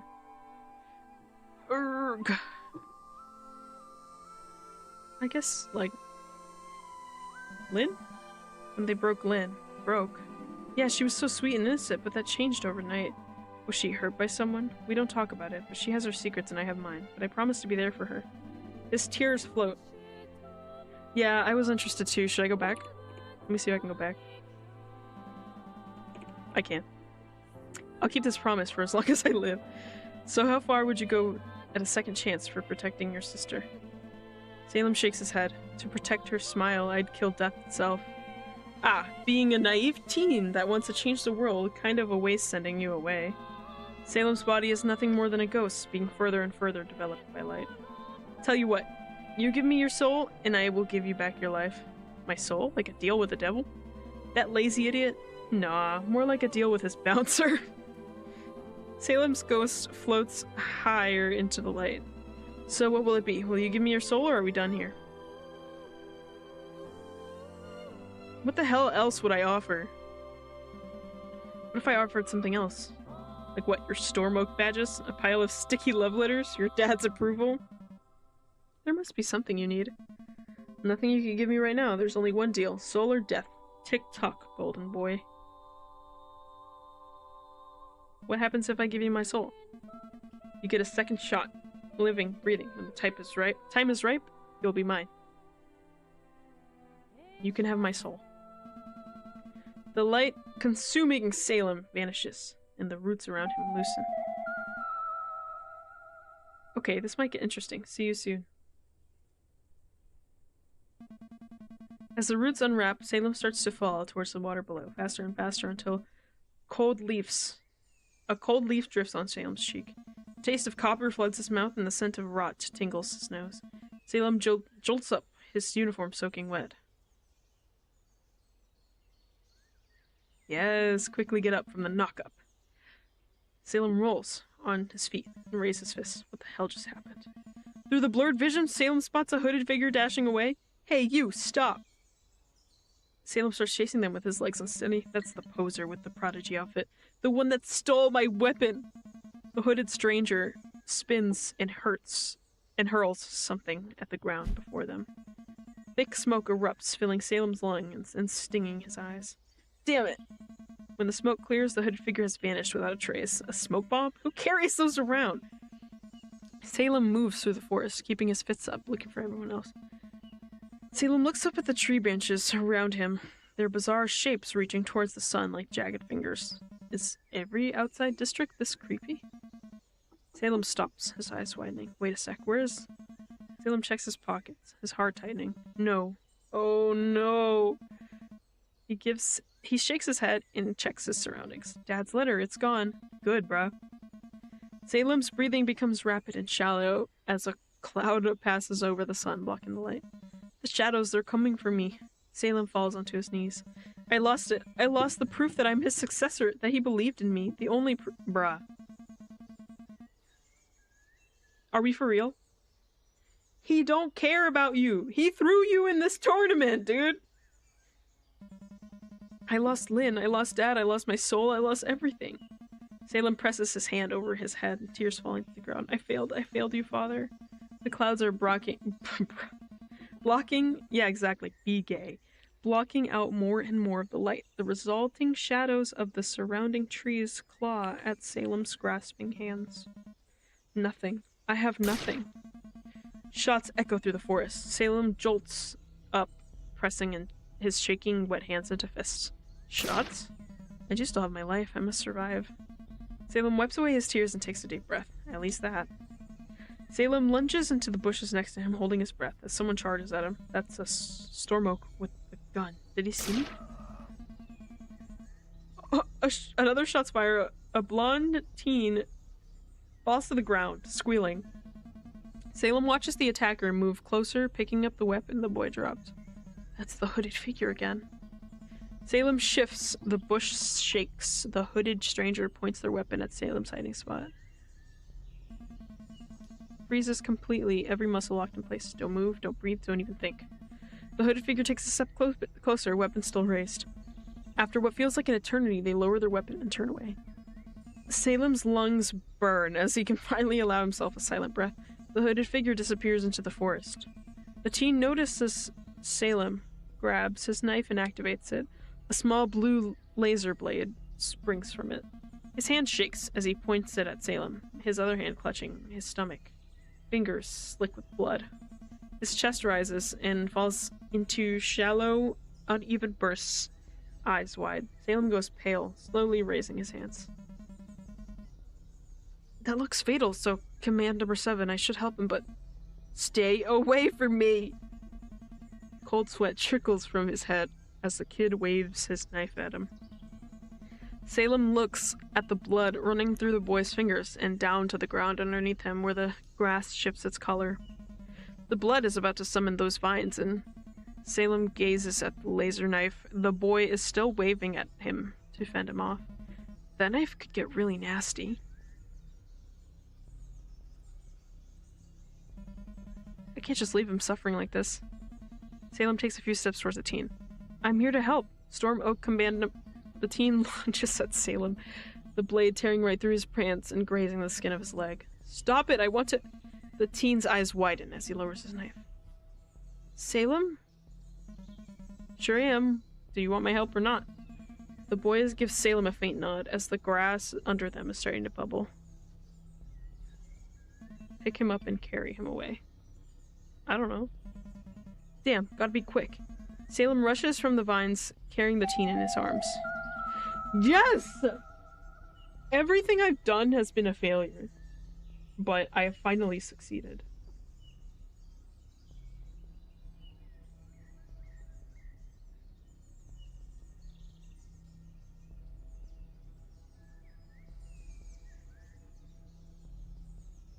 Hold on, I just got an email. Anyway, you can, yes. I mean, not randomly. Maybe it's random. I haven't really looked into it. Some fail and some are fine. Salem outruns. Woo! Salem outruns the vines and lays the teen on a fallen tree trunk and inspects his wounds. There's still a bullet in him and looks like an icicle. It's melting. Thank you. It's my duty to help. What's your name? He removes the teen's jacket and folds it. Drew. Those vines. They took my sister. Salem nods, still looking at the wound. They also took my father. The minister? No, but... Drew, you were hit by some ice weapon. I have to remove the bullet before it melts and breaks inside of you. Are you ready? Melts? Yeah, and keep it down. We don't want to alert any more attackers. Drew nods and pulls the icicle out of Drew's stomach. Drew bites down on his lip, eyes flickering, struggling to focus. Stay with me. Eyes open. Keep talking.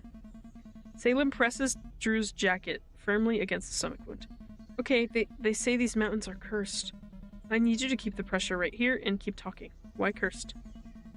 Drew nods and takes over, pressing against his wound.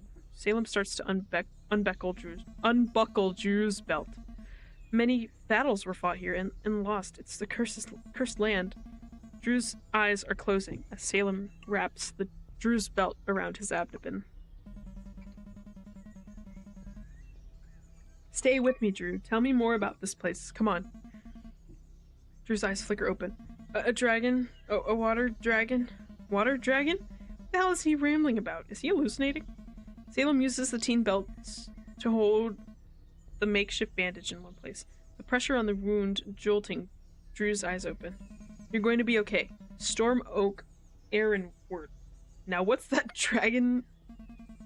The teen gives Salem a weak nod and raises an empty water flask. The color returns to his pale face. Water. Need water.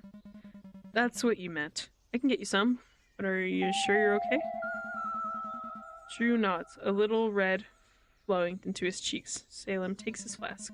Okay, I'll be right back, but you need to keep the pressure right here, okay? Drew nods, while Salem gets up for a search for water. He should be okay for a while without me. The bleeding is controlled. He's conscious, but I need to make this quick. Salem rushes through the woods, securing the flask onto his belt. Where can I find some water? Maybe I should climb a tree? A stick snaps through the silence of the woods. Salem turns around, more branches cracking near him. Someone's here. Salem looks around the surrounding trees and bushes. As he nears a bush, a sudden flash of blinding light hits him out of nowhere, washing out his vision. What the... Still blinking after the images, away the after images, Salem makes out a figure stepping into the light. Wait, it can't be. Surprise! Dude, what the fuck are you doing here, dude?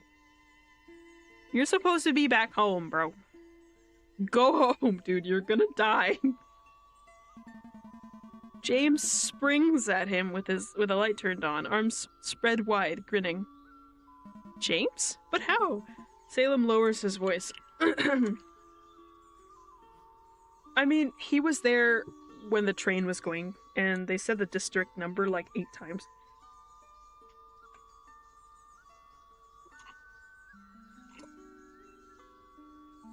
Salem lowers his voice. What the hell are you doing here? James's eyes sparkle excitedly. I missed you too! Never surprise me like that again. I could have shot you. James moved closer to Salem, his grin growing bigger and bigger. He bounces on tippy toes, leaning in until he's right in Salem's face. I don't see a gun, but how about you shoot me a kiss instead? Kiss him, but what if someone... James strokes through Salem's hair as they kiss in the shadow of a tree. His kiss is surprisingly gentle. So warm and sweet. James goes on his tiptoes, letting out a sigh. The tips of their tongues touch, giving Salem goosebumps. I am flying on a soft and wispy cloud. James takes his head back and looks him in the eyes and whispers between parted lips. I miss this. How about you? Salem turns red and smiles. Maybe.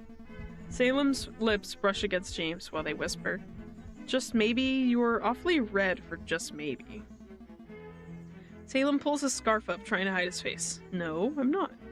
Yeah, right. You're blushing, you little sneak. Salem's smile fades as he slides his scarf back down. Salem takes a step back to look at the ground and rubs the back of his head. James' father died. The vines crawling here took him. Oh, their pet name is so bad. Oh, honey bun, I'm so sorry.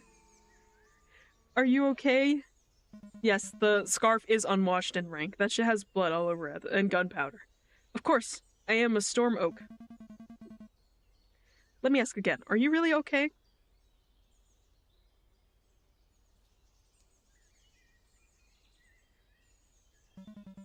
We'll have to talk later. I have to help someone. Do you have water on you? Yeah, I actually found a bottle, but I'm not sure what unlocked means. I think it means unlocked, but they just haven't fixed it. Great, no time to explain. Come follow me. Salem and James return to the fallen tree where Drew was, but no one is there.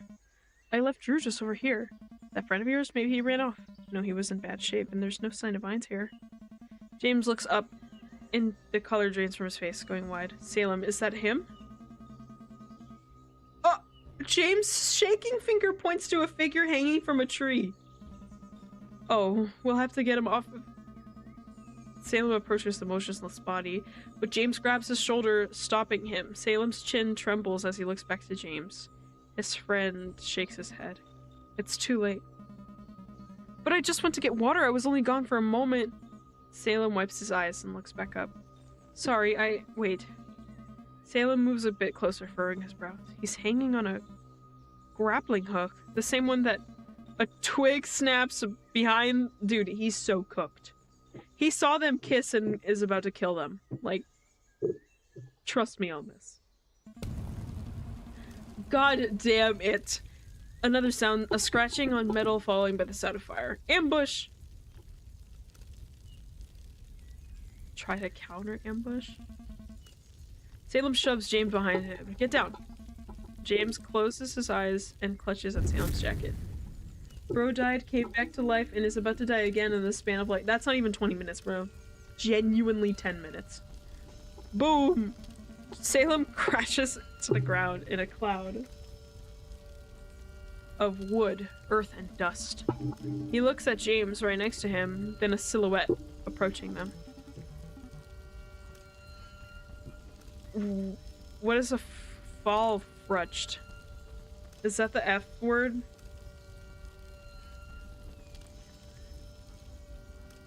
What the fuck is a fall frutched?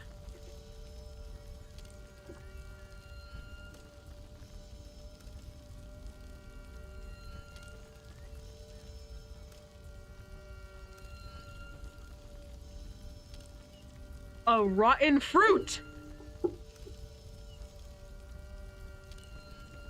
Hold on.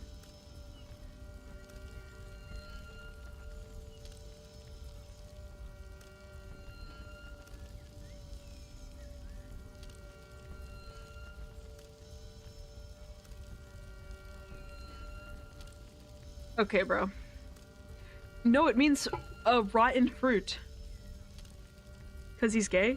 Is that what we're talking about? The dust settles, and Al stands before them, legs wide, chin raised, breathing hard. He's swinging a flaming metal bat through the dust cloud. He saw us kiss. Yeah, see? A rotten fruit. I'm gonna call you that, Hammy. Be careful. He saw us kissing, but how did he survive? Yeah, reclaiming that.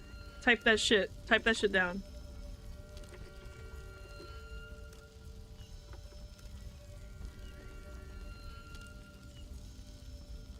Run!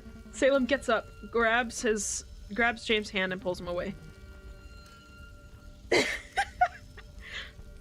Not this time.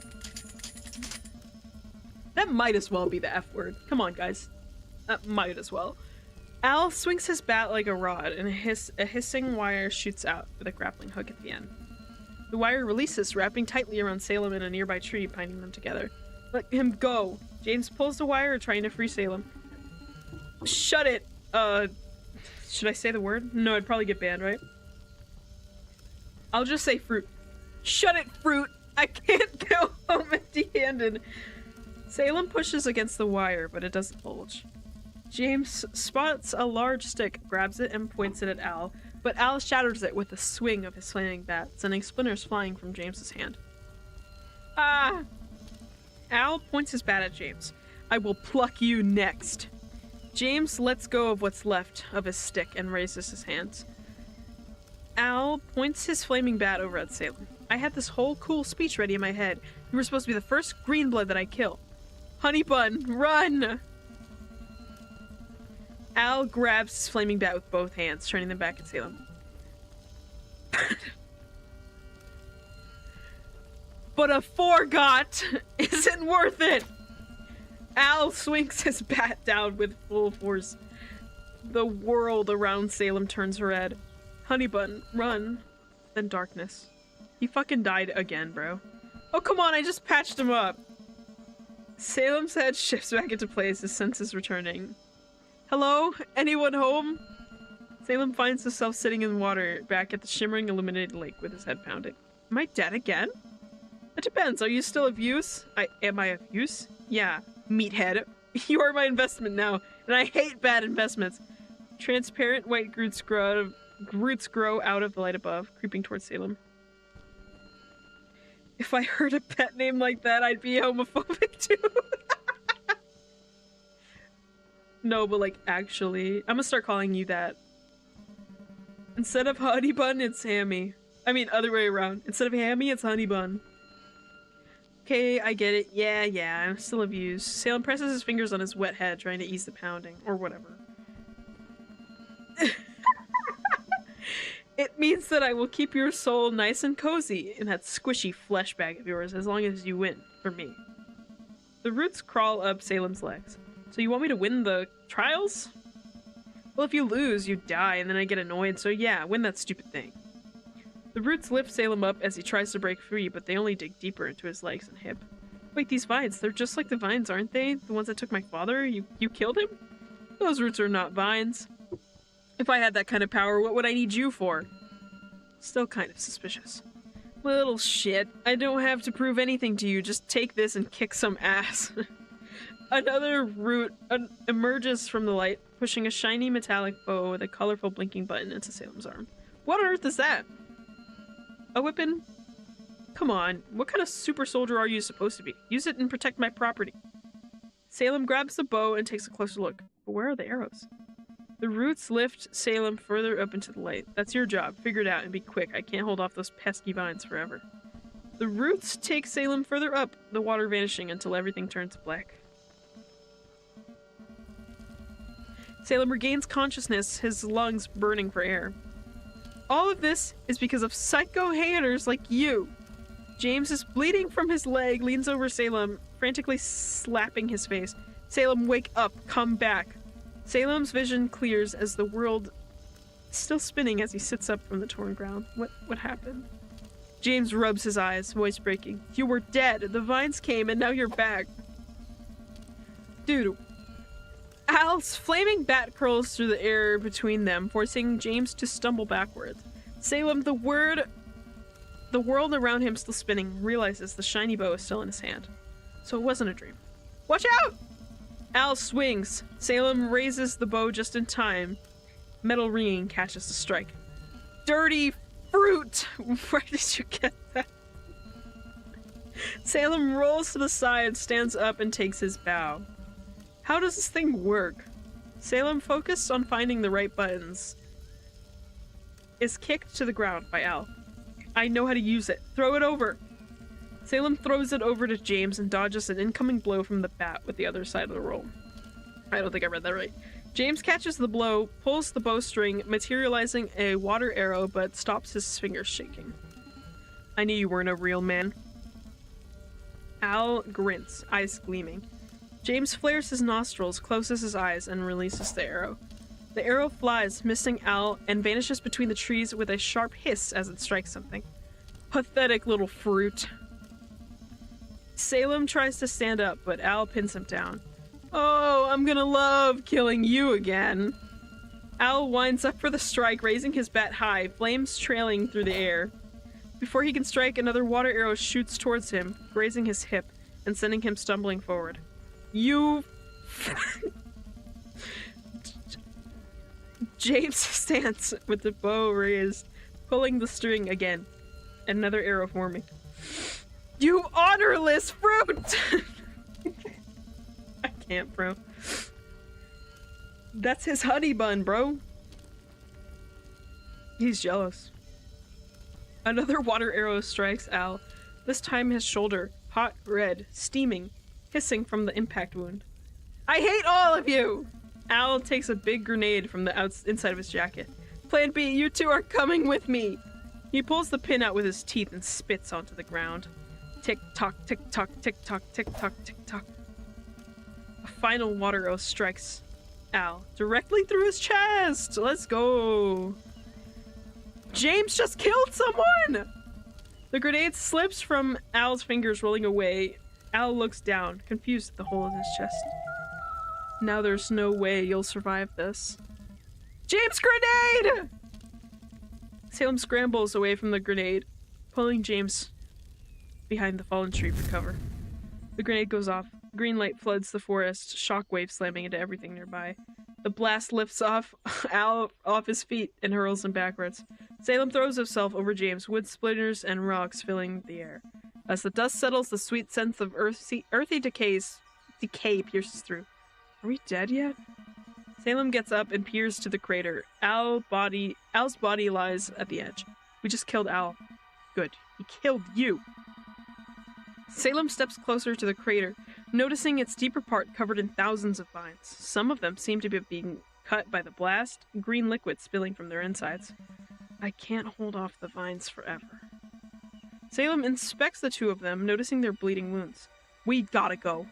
The vines crawl out of the crater, creeping towards them. Salem grabs James by the hand as they run together from the detonation area the vines are following them. While running away, a compartment on Al's belt springs open, a loud pneumatic hiss making them turn around. Critical condition detected. Fulton extraction initiated. What the f- A balloon rises from the crater, yanking Al's body upward. Volksonnen Wedeldienst. I know German. They'll pump him full of meds before his brain even flatlines. That bastard's on VV? Oh.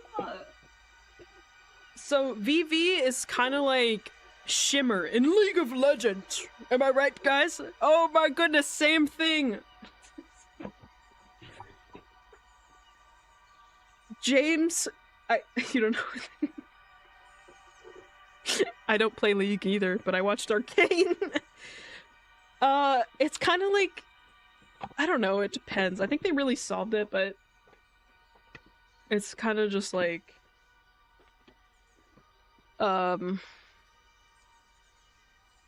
it's kind of like a drug, and like, when your cells form with it, you kind of need it to live a little bit. But it is drugs. but it's not related to this. This is supposed to help them live.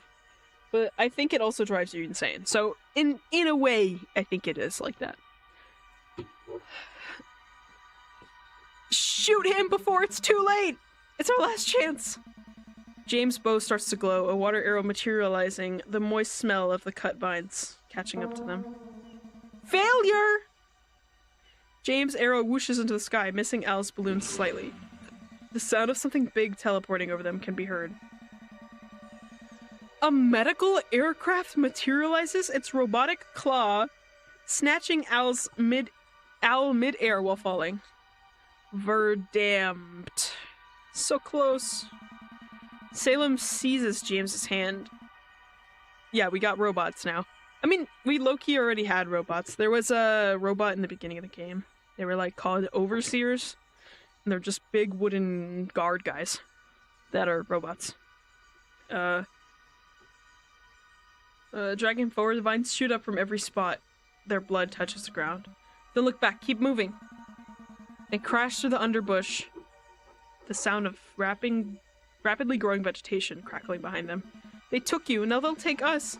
James stumbles over an exposed root, Salem catching him before he falls. Not today, just run. The vines grow thicker and faster, pursuing them like a hungry wave. Salem, I can't keep this pace. Salem looks ahead, spotting a glimmer of water through the trees. River just ahead, that might be our chance to lose them. James nods as they burst through the final lines of trees, revealing a fast-moving pink river. Aw. Cutting through the forest. We'll have to jump. You want us to swim in that? His voice cracks, pressing Salem's hand tighter as the vine crashes. This sludge isn't water, it's a blood-stained nightmare. No choice. The vines killed Father, and they will kill us. He squeezes back at James's hand. They look each other in the eyes. Do you trust me? Yes, I do, but I'm afraid to die. Okay. Bro pulls up to a place where he will die because it is a war zone and says, oh, I'm a little bit scared. You got yourself here. You genuinely put yourself here. You knew the consequences. Okay, whatever. They pause at the edge of the water roaring below, the vines growing behind them. We're doing this by the book. Sapling, hold on. Sapling, are we for real? Salem crouches down and signals for James to hold on to his back. James holds on, and Salem jumps with him on his back to the water. Cold river numbs Salem's limbs and seals his breath. They tumble downstream, bodies shaken from the river's violent rhythm. Salem's fingers dig into James's wrist and crashes over their heads. In the chaos, Salem spots an upcoming rock, splitting the current. Brace! They slam into the rock, but Salem manages to grab onto it, pulling James up beside him. Grasping for breath, they cling to the rock in the middle of the rushing river. Salem climbs the rock, pulling James up as well. They collapse on the stone, still holding each other's hands. That doesn't count as going swimming together. Salem, bro, are we serious? Can you guys just focus on surviving? This is like horrifying. Honey bun, we didn't actually swim together. Can we do that again? Please, I think we need to do that again, so it feels more romantic.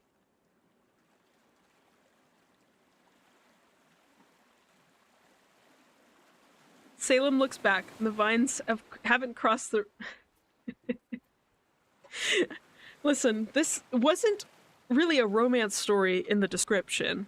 And I think they're only including the romance kind of as like, you know, like, oh look, he's kind of gay.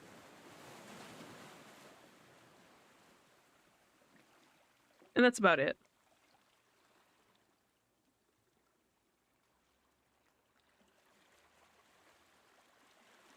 Like, let me read it to you. Time to ask yourself... This is the game description. Time to ask yourself the real questions. Do you want to risk it all for your secret lover? Do you want to be happy to make others happy? And protect your loved ones in a deadly trial? Become Salem and find out. in the first episode of Rottenroots.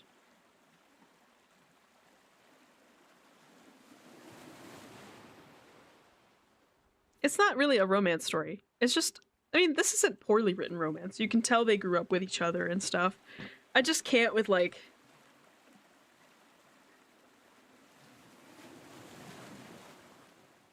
the pet names and shit.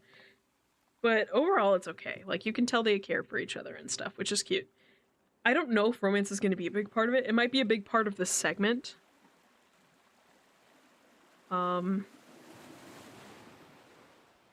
Because, like, they're together.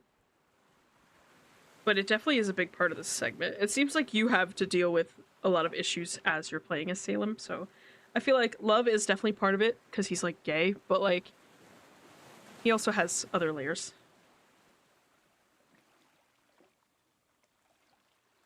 No, I can see what you mean. I'm not a big fan of romance stories unless they're, like, low-key, all the tragic ones are fire. Like, they're always well written because they know it. Like, they know their end, so they need to kind of, like, wrap it up, I guess. But to be fair, like, the way this game started off is super cool. I like the concept. It's like low-key, like, Hunger Games, gay people, and low-key gives a little bit of, what is that one game?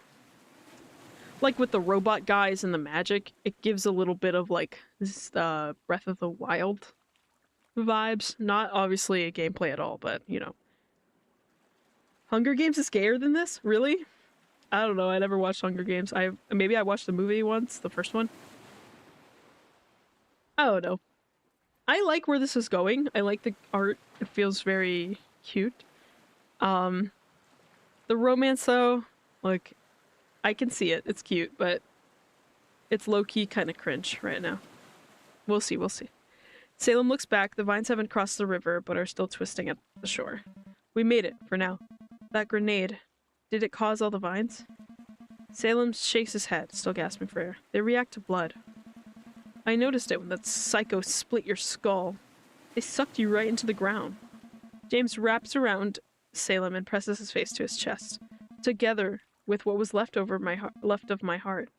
Salem hugs James back. I am back now. Don't worry. James looks up in tears, with tears in his eyes. But how? I sold my soul to the devil. The devil must be desperate these days. Salem lets out a chuckle as James pulls away from the hug. No, but for real, I have no clue. There was this voice talking to me in a bright light, then it gave me the bow. It was a really weird dream. James takes off his bow and inspects it. Strange. Did you think all this was caused by nuclear terraforming? What? I am never clueless. I warned you about the dark magic back at the train. I was obviously right. He points at the vines, which curl towards them like hungry tentacles. In that case, please stop predicting horrible things. Only if you call me Nostradamus. What does that mean? No, I won't.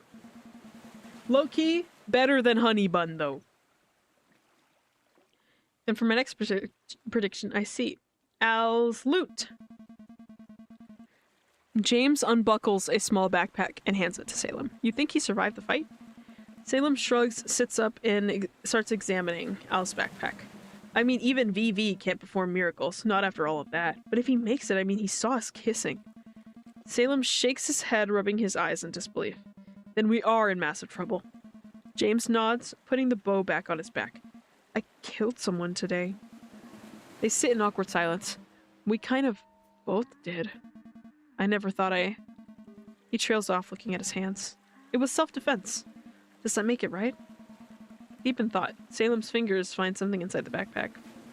He peeks in and spots a blue shimmering pistol with a bowl-shaped chamber where the barrel should be, bandages, and a Fulton recovery system identical to the one that Al had. This could get James out of here and keep him safe from all of this. Salem's gaze drifts to the vines at the riverside, then his fingers trace the Fulton system straps. I feel like I should be more upset about killing someone. Shouldn't I be more upset? Salem moves closer, putting an arm around James's shoulder. All my life, I've been told we're the bad ones. I always thought if they actually caught us, maybe they'd see us as people, or at least tolerate our love. Salem rubs James's back. Nothing's black and white. Not them, not us. Feels very black and white nowadays. Maybe it's time for us to get the respect we deserve. They sit in silence, watching the vines twirling across the river. James takes a deep breath while Salem notices the vines are now growing underwater toward them. We are losing time. Salem looks over at James as he fixes his hair, wringing out the water. He has absolutely no storm experience.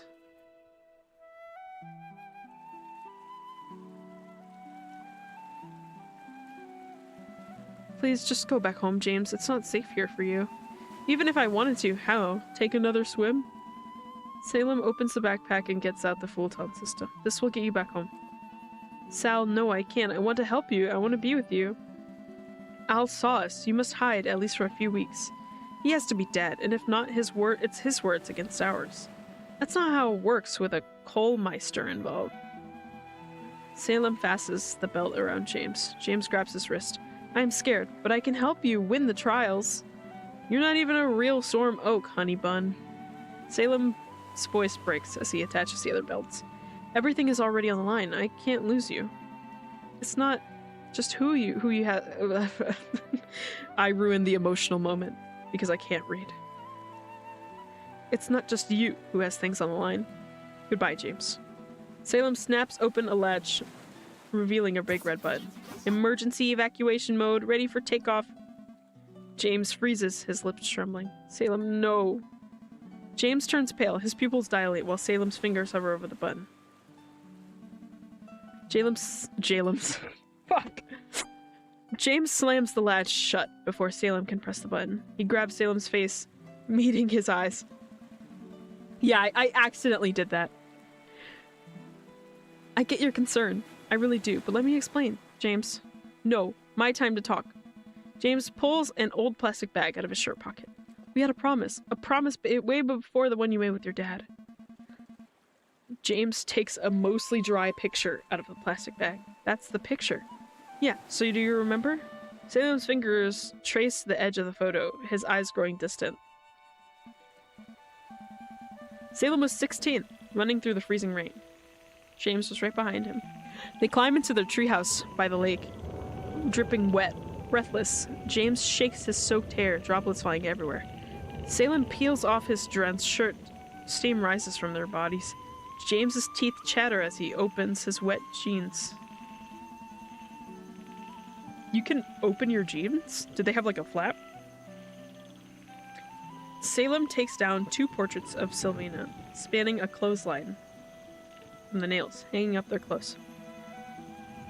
Salem grabs a scratchy old wool blanket while James is shivering, his lips slightly blue. Salem wraps them into a blanket. Storm Oak Command number 53. Salem says with a low voice, body heat preservation protocol. Right, purely medical, James snorts. James presses his cold body against Salem's warm chest. The scratchy blanket wraps around them both. James' teeth shatter. Salem pulls him closer, their hearts racing. His arms tighten around James as he rests his head on Salem's shoulder.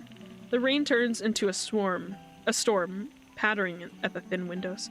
The next morning the rain has stopped. Golden sunlight streams into the treehouse, making dust motes twinkle up like tiny stars. They're still wrapped together. James reaches for his pants and pulls out a rusty pocket knife. He shakes his hands as he opens it. Sal, let's do it. James cuts his finger. Oh my god, bro, they did a pact? Dude. Red welling up. Salem takes the knife and does the same. They press their cut fingers together. James grabs the photo they took an hour ago with an old instant camera. They press their thumbs on the back.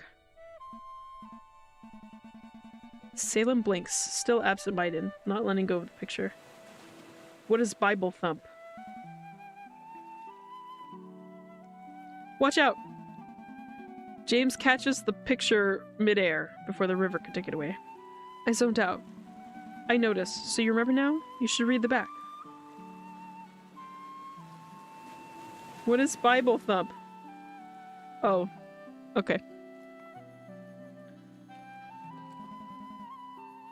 You read it out loud. James nods and repeats what's written in red letters. We hereby swore to become the Blutsbruder forever, to keep each other warm, secure, to help each other reach our dreams. Forever. Forever.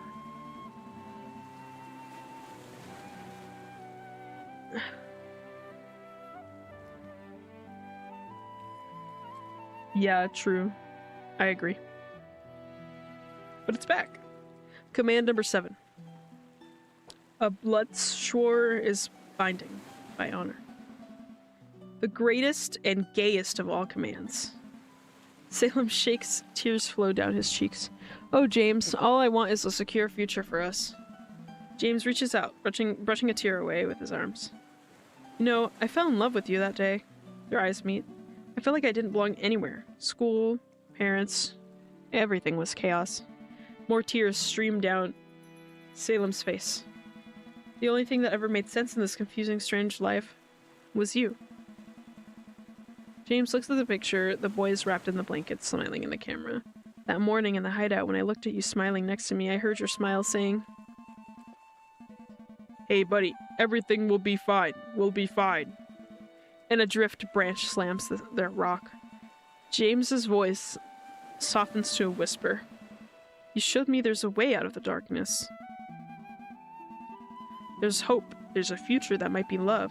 There might be a life beyond just doing what we're told. He pauses, his thumb brushing over Salem's knuckles. I know it wasn't the time for us to talk about all this back then, but you and your Storm Oak commands, keeping me warm, offering me that Blutsbruder oath. My love language can be kind of weird. James nods and gives out a soft chuckle. You saved me in more ways than you know. He wipes his face and gives Salem's shoulder a soft punch. You dorky bastard. Salem stares at him, and even more tears streaming down his face.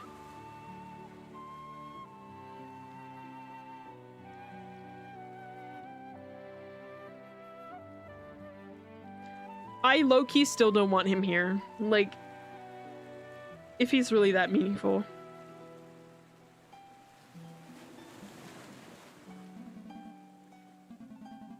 Promised back then to help me reach my dream. Being here is my dream.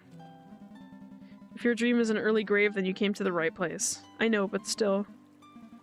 I don't know if I'm ready for what's to come, if I have the guts to do what's be done. Well, while we were being honest, you know your ticket, the one you lost? You didn't actually lose it. You took it, didn't you? Sorry. Water under the bridge. James nods and smiles. You know, I'm here because I have to, but you were tricked by your dad. He didn't trick me, Let me finish. Either way, I'm glad you're here now. I am afraid to die. He looks over Salem, putting his hand on his cheek. But less with my Blutsbruder by my side.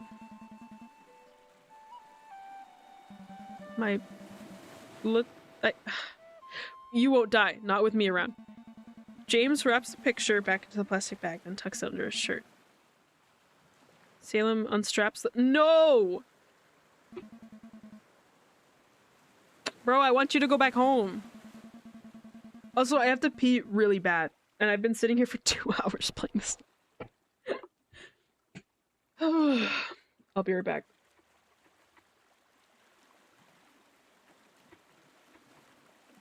Dude, my fucking keybinds aren't working.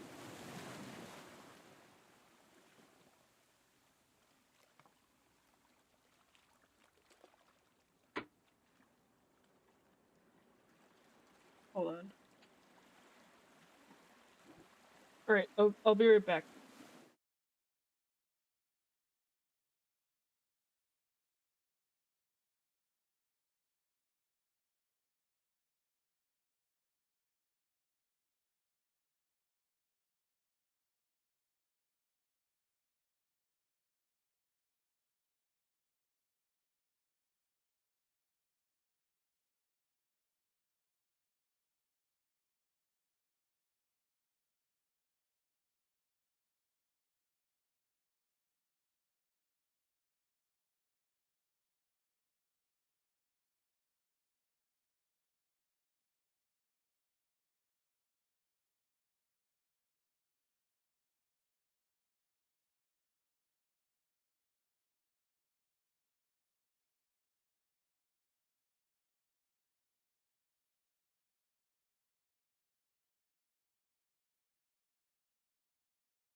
Hello.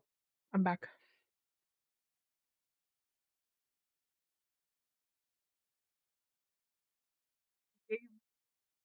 I gave my bunny a strawberry, and she is very happy. Okay. Let's keep playing this game. I didn't think one episode would be this damn long, but to be fair, every Scarlet Hollow episode is 3 hours. So maybe it makes sense.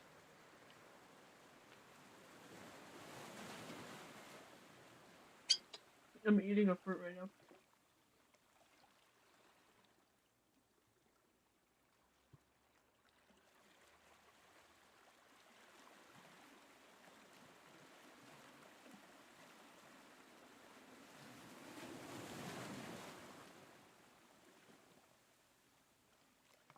Okay. Sorry, I'm eating cantaloupe. I need a snack.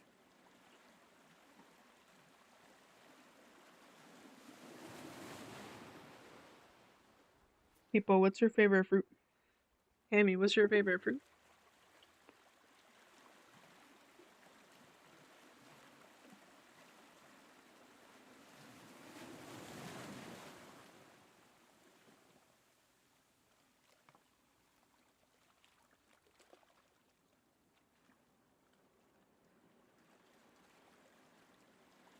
Ooh. What kind of grapes though? Like green or I guess red or purple? I like cantaloupe too. Either are good, but I feel like I still prefer green because I also prefer green apples. I don't really like red or gold or yellow. I feel like they're all too sweet. I'm not a big fan.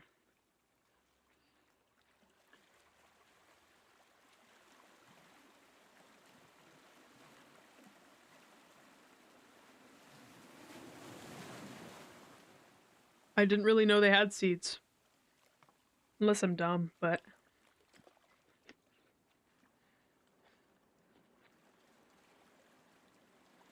are you sure?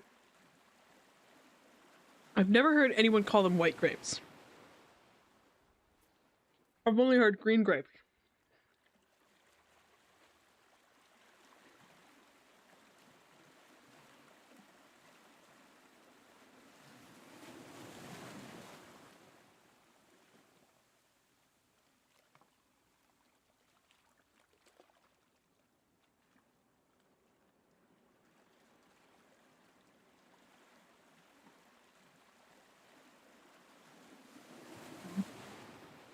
Okay.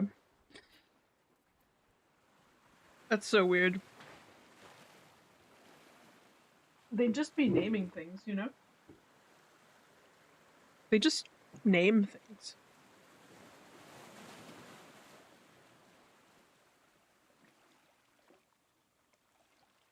Right.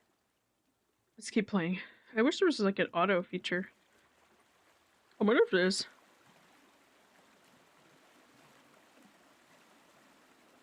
Uh, I'm gonna save. I'm gonna save just in case. Yeah, they do, but this one doesn't have it.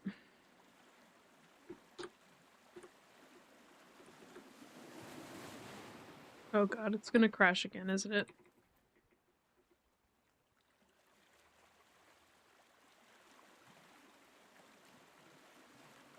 Yeah, it crashed again. At least I saved. I was gonna try to mess with the resolution again.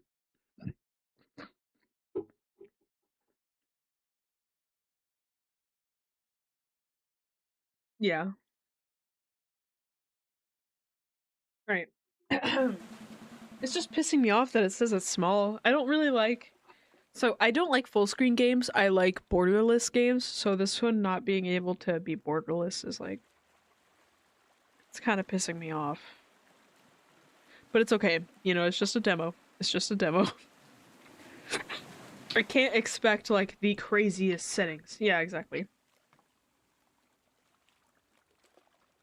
Mm-hmm. I do like this game so far. And I'm not saying that just because they asked me to play it. Because low-key, like, they're not paying me, so it doesn't matter.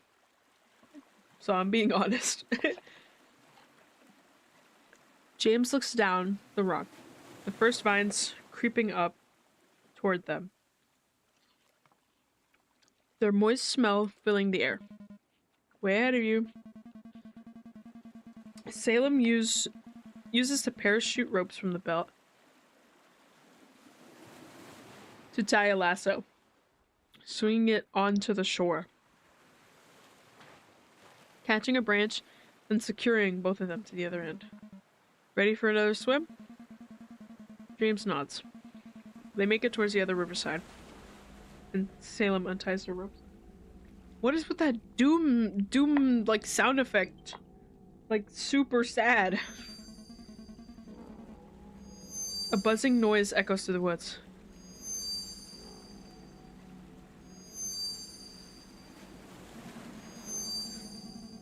Salem scans the nearby trees.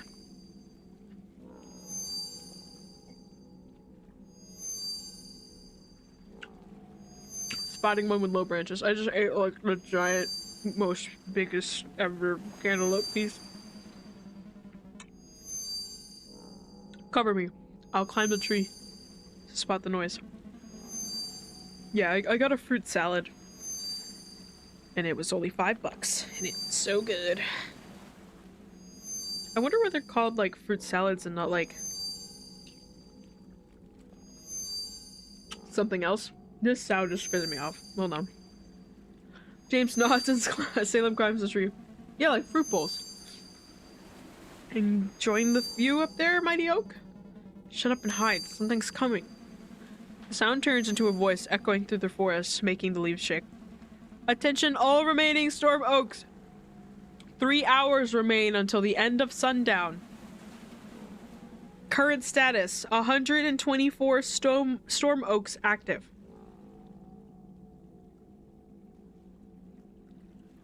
$76 storm oaks eliminated.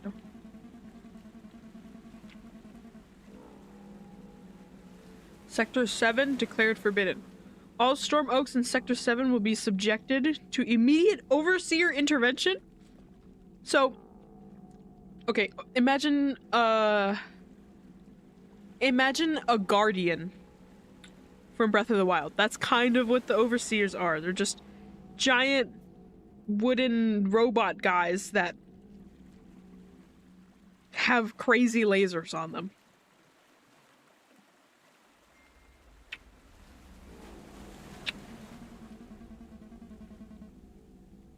I like them too.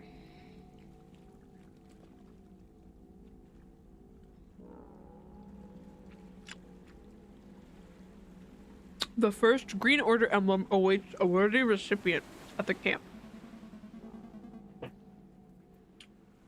Salem's grip on the branch loosens with relief.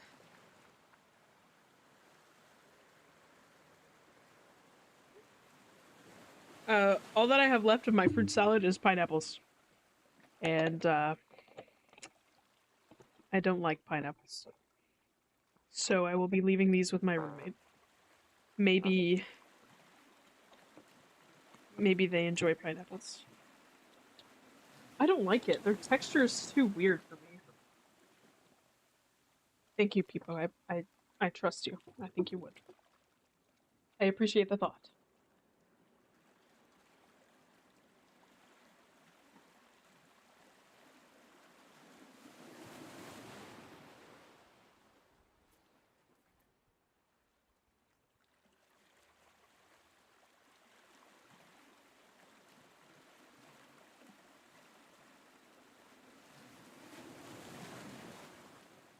Hold on. Oh, wow. I love strawberries. Oh, kiwi sucks. Oh my god. But listen, hear me out. Strawberry kiwi as a drink is so good. I've never tasted anything better than strawberry kiwi. But kiwis as a fruit, I don't like eating them.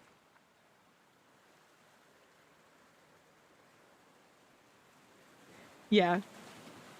See, you like that artificial strawberry. I like that real strawberry. I eat strawberries every day. I would. If it didn't make you constantly pee. I've already tested this. Don't ask.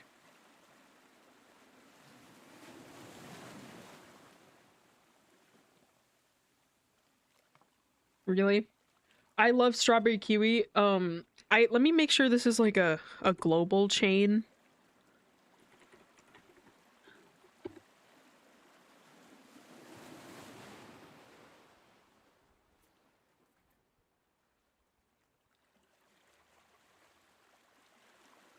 Okay, this is a global chain. If you guys go to Tropical Smoothie Cafe and get, I don't know if they're evil, by the way, so don't quote me on this too heavy, but Tropical Smoothie Cafe, their strawberry kiwi drink is the best drink I've ever put in my mouth that is strawberry related. Other than a, depending on where you live, a Wawa strawberry banana cream smoothie, which is also really good. Oh my god, really? What were their previous... Okay, wait, we're getting, like, really sidetracked. What were their prices over there? Because for me, it's like $8, I think, for like a... What is it? A flatbread? I love their flatbread. I can't even eat bread. But, like... I forgot what it was. Their barbecue... Or no, their... I think it was like bacon ranch. Yeah, bacon ranch flatbread is so good.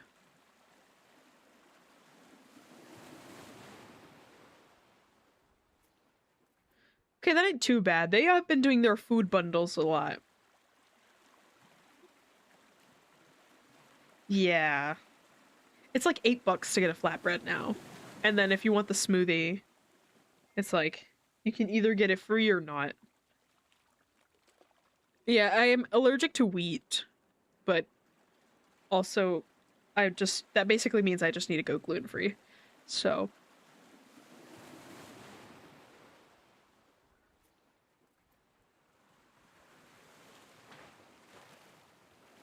Damn, no, because if I had one near me like I did before, I would go there just for that stupid thing that I can't even digest.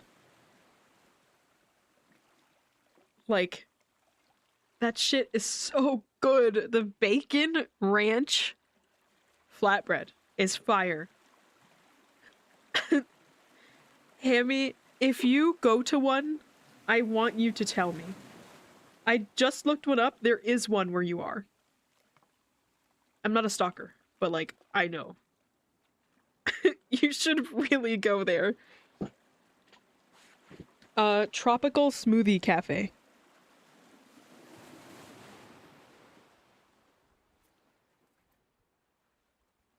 I don't know about that. Peanut butter in a smoothie sounds like a crime. I don't know.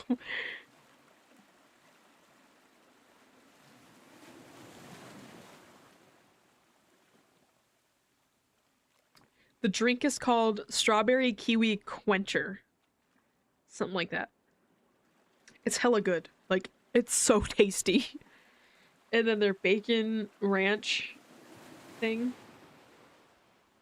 I hate peanut butter. Like, that is probably my hottest take, perhaps. Like, peanut butter is so buns. They do have flatbreads. And you should really try one. I need your, like, video reactions. What? People, no, please, you gotta understand. I love peanuts. I love every nut ever. But peanut butter is just not good. The texture is so bad. Wow. Take it back, please. Please.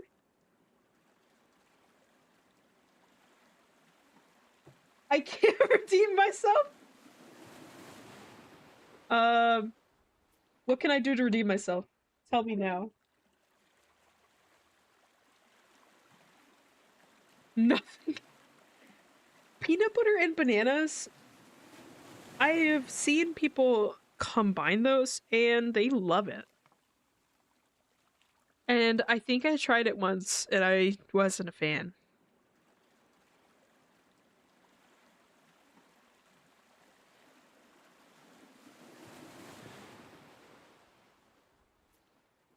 Okay, wait. I need to play this game. It is. Thank you. Thank you, Hammy. Thank you. Bananas don't go with that. Bananas are meant to be eaten like or mixed in with a drink. I don't know. I can't. Bananas are good. Peanut butter bad. Texture bad. All right. Let me continue this game before I sit here for another 30 minutes. Salem's grip on the branch loosens with relief. Just the countdown. False alarm. But which sectors are closing? Wait, this is Hunger Games, bro. This is Hunger Games. He swings down from the tree in one fluid motion, landing beside James with practiced precision. Probably doesn't concern us. I wish I had a map of this place, though. So only 3 more hours. Come on, Mr. Mighty Oak. What now? The camp must be downstream somewhere. Without a map, following the river is our best chance. How is that our best chance?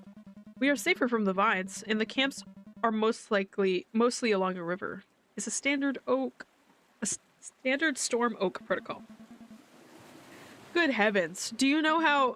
James catches himself, glances around, then whispers. Hell no, I'm not reading this. No. I'll read it. How hot you are when playing the Sal Lock Boy Scout leader. Oh, it is basically Boy Scouts. You were right. A Sherlock pun? Oh boy.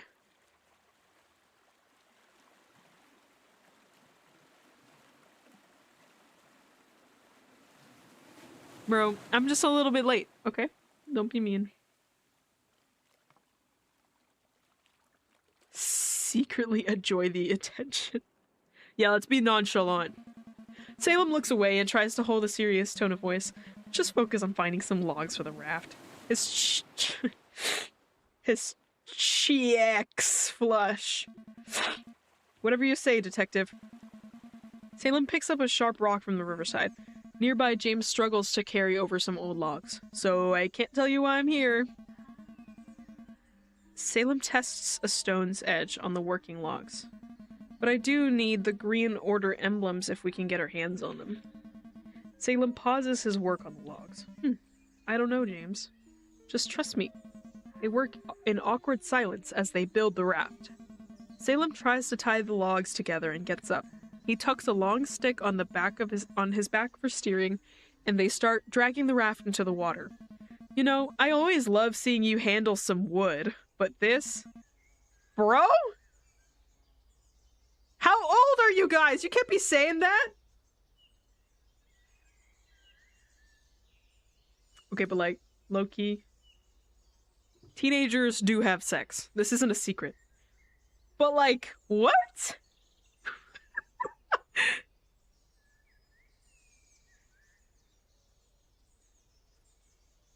I don't know. If you're... yeah. If you're a closeted gay and you're living in a time where apparently homosexuality is evil... I mean, yeah, well, yeah. I wouldn't be saying that, to be honest. I mean, maybe I would. Me personally, yeah. Because, like, I'm not one to hide, you know? But, like... If you know that anyone can come up and kill you at any point, I would not be saying that.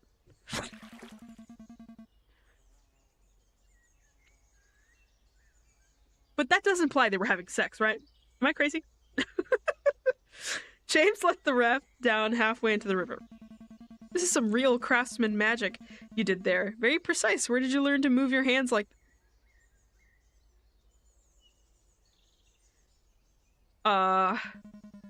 I built tons of these. The saplings back home practically made me their raft guru. I step onto the... That was quite literally my face. The wood creaking... I don't know. The wood creaking beneath their weight. Salem... Salem runs his hands along the tied logs, testing joints with practiced precision. Not my best work, but it'll hold as long as nobody does anything stupid. James immediately starts bouncing on the raft, arms spread wide, grinning. Of course he would do that. No need for any commands, it's working! Like, this is what I'm talking about. You can't be all sunshines and rainbows in this situation right now. You gotta lock in and, like, survive. An energy bolt streaks through the nearby forest. The smell of ionized air rushes towards the teens. We have to go now. James' face turns ashen as he stares at the source of the sound. Salem drives the steering stick into the riverbank, pushing the raft into the current. James looks over to Salem and whispers, "So what does the almighty Storm Oak have to say about our odds here?"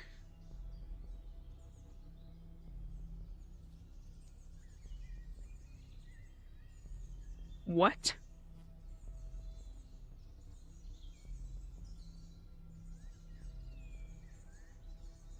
I don't know. Is the manual actually that important?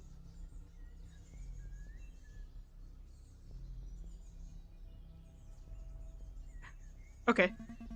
Salem thinks about it and answers in a quiet voice. Survival probability is precisely 73% if we abandon all non-essential equipment. That's not the number you usually give while in Storm Dork mode. You want to play Storm Oak this weekend, so you'd better start acting like it. Start with command number 17. A Storm Oak never gives up. Okay, bro. Yes, Captain! Salem grips the steering stick tighter, eyes fixed on the river ahead. They drift away on the raft, leaving sounds of the battle behind as they float downriver. The river is getting bigger and runs stronger, carrying the sweet rot scent of decaying vegetation. No shots for a while now. Did we get away? A small island comes up ahead. It's no use. He isn't here. Yeah, I know, but shoveling noises can be heard. Wait, did you hear that? Was that Lynn? Shoveling noises stop. Hey, who's there? No sneaking up on me or I'll beat you up! She might have Lynn's energy, but that's definitely not her. Yelling is coming up from the upcoming island, but no one can be seen. The girl raises her shovel and waves it from a hole. I have a shovel and I'm not afraid to use it! Salem points at the spot. Points out the spot. They whisper to each other. Now that's the sound of a girl that hit rock bottom. Well, whoever she is, she's not Lynn, and we have no time for any detours. What? I can't just leave an angry maiden in distress. What? I thought I was your honey bun! Bruh. The girl from the hole yells again while waving her shovel. I am not in distress. I command you to get me out of here. James grins, taps his forehead, and mutters, that's exactly what a person in distress would ask us to do. Salem cups his hands and shouts to the girl in the hole. We're already late. Can't do it. Wait, that voice? Salem? Salem's, you know, the shovel girl? Salem shrugs, cups his hand again. Yeah, that's me. Who's asking? I'm the girl who saved you. Your sorry trunk at the station. You owe me one. Come here now. James raises his eyebrow. Salem blushes and whispers to him. Oh, her! I swear she looks just like Sylvana. I mean, how could she not with that attitude? So you're fangirling hard for her, right? No, I'm not. She's just a lookalike. Please save those excuses for whatever fan fiction you're writing, Sylvie. Salem turns redder and looks away. I should have never told you about that. I would have found out eventually, you little fangirl. James ruffles Salem's hair. So this shovelware Sylvana, is she cool or what? Let's be sure. Salem yells. How do we know this isn't an ambush? It isn't! It's a demand! Salem rolls his eyes. Trust her. You help me, so I will help you! Salem steers to the small island. Thank you so much! James raises his eyebrow and whispers to Salem. Are you really sure about this? I mean, don't get me wrong, I am all for helping others, but this isn't exactly a fun ride we're on. I am trusting my gut on this one, and my gut says we should help her. Well then, you're full of surprises today. I will keep the bow ready just in case. Just as... Wait, James gets his bow out as they are ready to dock. The raft bumps against the shore of the small island they jump off. Approaching the source of the voice, they find a freshly dug pit. Oh, it is her. Salem and James peer over the edge to see a girl with a broken shovel and a muddied storm oak uniform sitting on a rock. Despite the dirt, she maintains perfect posture, chin lifted with dignity. Now, first, you'll get me out of here, and then... Oh, okay, so this is the girl that helped him not get blasted by the evil... Or not the evil, but the soldier robots. She said some, like, weird command that made them kind of, like, stop moving. And then he walked past... He helped her... Or she helped him walk past the first one.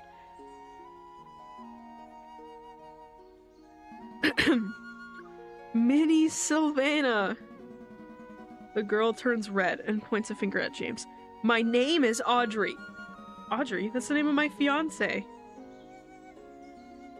Okay, stay cool. Just focus on the mission. Oh, wait.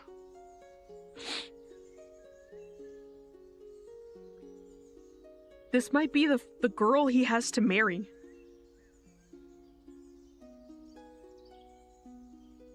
She's planted. Oh my god. Hey Audrey, thanks for helping me out on the platform. This is my best friend James and my name is... I know who you are. You're Salem, son of Minister of Technology, Mateus. Someone did her homework. Homework? Knowing the... Oh, I didn't mean to do that. Ignore him, please. Let's get you out. I don't know what happened. Salem pulls Audrey out of a hole while steering the stick. Watch your step. That mud's slicker than... She nearly makes it, but her boots slip on the last step and she tumbles towards his arms. Oh, you know, you'd make a fine henchman. You're hired. She blushes. James furrows his brows and steps in, pulling her right away from Salem. Easy there, dust devil. Salem outranks you. No henchman business on my vessel. She sighs, brushing dirt off of her uniform, straightening the patch showing her sapling storm oak rank. Fine, but why did it sound so sinister? I didn't like that. I owe you one for all of this. I will always repay my debts. Why don't we start by having you show us the map? Sure, but I demand that... James crosses his arms. I suggest that we get away from here first. James nods, approvingly, then points back at the hole as they move onto the raft. So, why the shovel? Did you lose someone to the vines? No, I was looking for someone. You do know we're supposed to be looking for a camp, right? Yeah, and there's a cute little death tournament going on. I am very aware of that. But there are even more important things going on around here. They all step on the raft. Salem pushes her back into the river currents. Come on, you can't just tease us like that. Who are you looking for? You two moss brains wouldn't get it anyway. Try me. Audrey smirks. Let's see how all this goes, and then I might tell you more. Let's go. So, according to my father, you're Audrey Richter, the daughter of our finance minister. She plants her hands on her hips. The one and only, but speaking of, I saw what happened to your dad back at the train. My condolences. Thanks, I just wanted to say that this changes nothing about our fathers, is discussed. What does that mean? Audrey pauses. Agreements. Yeah, my father mentioned something about that. Audrey's smile softens. James looks between them, confusion on his face. Am I missing something here? They both blush a bit and turn away. So the finance minister's daughter and the technology minister's son drifting through the woods together? What? Is this some kind of political blind date? Salem freezes for a moment, while Audrey blushes a bit more. Ridiculous. Absolutely ridiculous. Audrey's voice shakens as she looks away, playing with her hair. I mean, look at me. I could have anyone in the world, so why would I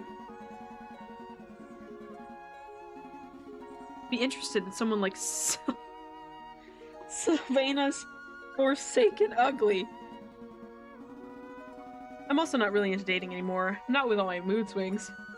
What's up with her? Is she teasing me? I agree. No one with the right mind would touch this ugly son of a mutant dog. An energy bolt streaks through the nearby forest, leaving the smell of ionized air. James and Audrey freeze, their eyes widening as they stare at the source of the sound. Salem takes his steering stick out of the water. Another muffled explosion echoes in the distance. Everyone down. They all lay down on the raft. Oh no, I can't die yet. Okay. I hope you eat well. What will you be making?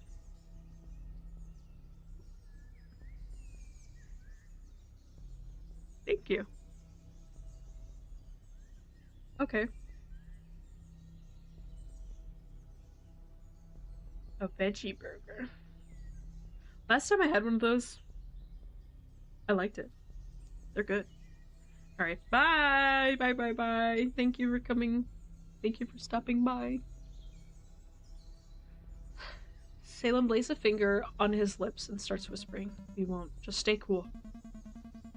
Audrey gets out her map and whispers, I guess it's time for me to take the lead then. This doesn't seem like the right time to... Salem lifts a hand at James and gives Audrey a nod. We need to know where to go, especially if we get attacked, things go south. Just both be ready to jump off the raft at any time. They nod and then all look at Audrey's map between them. Her finger points at their current location on the map. So, we are here. We can take this fast route to the camp. Audrey moves over to the river, fork with the skull symbol next to it. Or the long route? Audrey's finger shifts to the other stream of the river, which makes a wider curve. But on the fast route, what does the skull symbol mean? They turn to the muffled explosion in the distance, but no one can be seen. It's harder to interpret the map without a proper legend, but the short route's probably a wild water segment. No more swimming, please. The longer route should be safer from what I could tell, but obviously it takes more time. I have to win today and continue my search, so there is no other option. We will take the short route. I'd like to win as well, but this water is brutal. One ticket for the safe route, please. Nonsense. This is my map. I demand the short route. Well.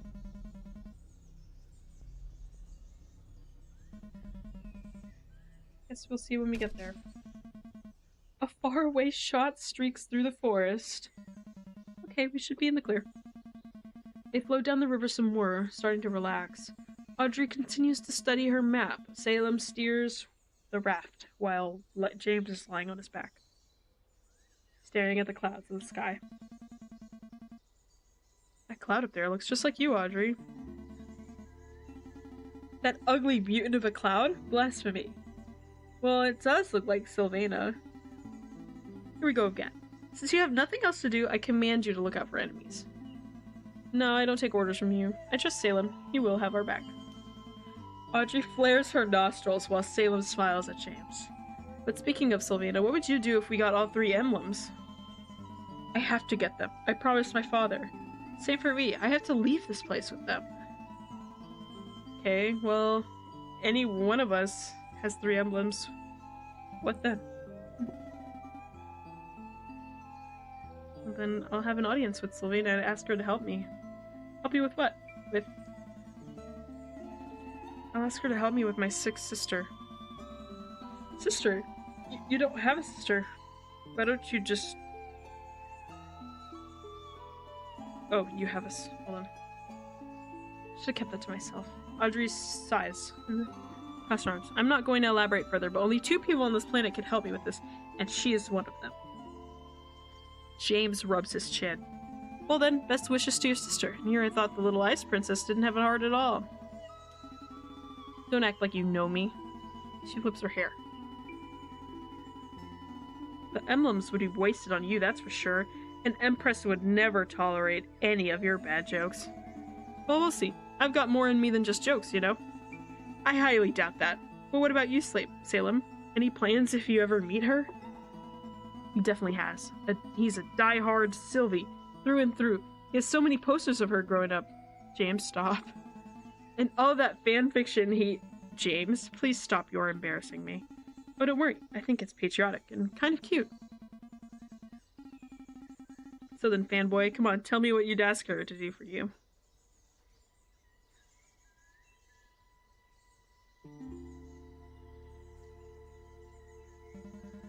I will ask her to help me with an old promise. Interesting. What kind of promise?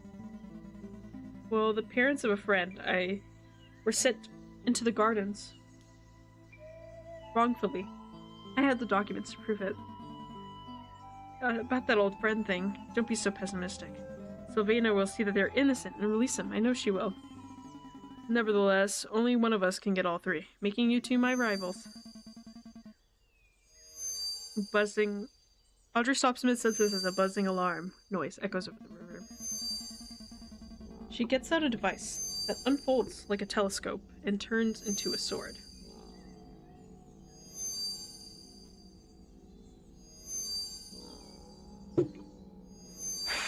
And goes into defensive position. We're under attack. No, it's just another announcement. We must be closer this time. Audrey lowers her sword and blushes. Oh right, I hope no one's grabbed my emblem yet. Sound again turns into a voice echoing through the forest. Attention, all remaining Storm Oaks. 2 hours remain until the end of sundown. Current status, 95 Storm Oaks active, 105 Storm Oaks eliminated. Sectors 3 and 9 will also be declared forbidden. 12 Storm Oaks eliminated by Overseer intervention in Sector 7. The first Green Order emblem awaits a worthy recipient at the camp. Only 2 more hours? So many dead. There's still time for us to win. Come on, henchmen, let's get serious. James rolls his eyes while getting up and then examines Audrey's sword. Oh, hey there! Ice Princess has a sword. Actually, my uneducated jester. This isn't EP? Audrey strikes an elegant pose. I am training to become one of the world's best fencers. What if I don't want to inspect it? I don't really care. Salem steps closer and inspects it. There is even a club at her school if you're interested. Fencing, huh? Probably a good way to bond after this camp. Playing with a glorified shish kebab skewer isn't his style. James strolls over to Salem and casually drapes an arm around his shoulders. This summer he will start a real sport. A real sporty Storm Oak thing. Let me guess, you play boomerang and catch it with your forehead? Cutting remark, sword lady. But wrong, I swim in the ocean.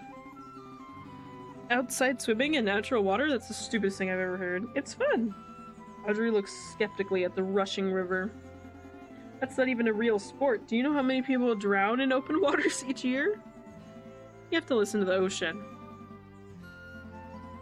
Out there, it feels like I can finally be myself. Away from all the craziness, free, in love with life, and happy. That's completely pointless. Okay.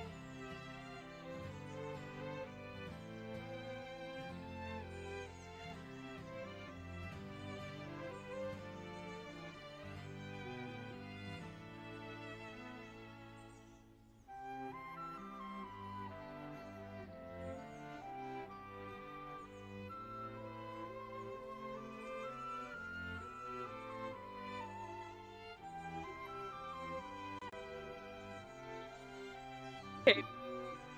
Hello? I accidentally disconnected my mic somehow.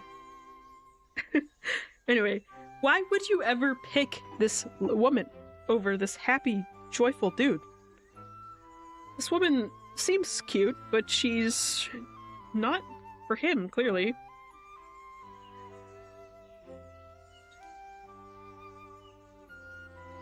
Okay, James takes his hand off of Salem and crossing his arms, glancing at Audrey. This isn't... It isn't... I do it to free my mind. There aren't many places left where you can do that. Salem, please tell me you aren't listening to this airheaded moss brain. I don't know, I mean, both have their appeal. Swimming with James sounds peaceful and free, something we both need. Choose between us, fencing or swimming. Come on, stop being so bossy all the time. James, it's okay. Well, if I had to choose...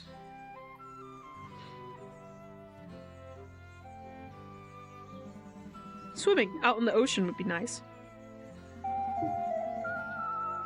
James smiles while Audrey pouts and looks away. The warm river air shifts. A fast white projectile cuts through it like a missile made out of shattered glass. Tiny ice particles glitter in its wake as it hurtles towards Salem's head. In one swift motion, Audrey leaps into Salem's shoulders and flicks her sword thing, deflecting the projectile just before it hits him.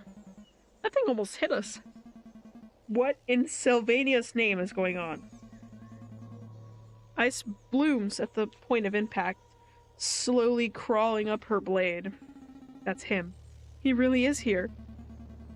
She points her thing at a faraway hoodied figure between the two trees who is holding something in their hands. Wait, I know him. Isn't that the freaking prodigy is shooting icicles at us? The hooded stranger fires another ice bullet straight at them. James snatches his bow and fires back. No, don't! Their shots collide midair. James's water arrow freezes instantly, forming an ice sculpture as it melts into the ice bullet floating on frozen water. Put that bow away, Mossbrain. No one here kill him. I want to do that myself. Audrey, still sitting on Salem's shoulders, starts pulling on Salem's ears. Come on, mighty oak. Get your gun. Cripple his leg so he can't flee. Quick. Salem drops his steering stick and pulls out his gun from the backpack. But I never don't care. He's reloading.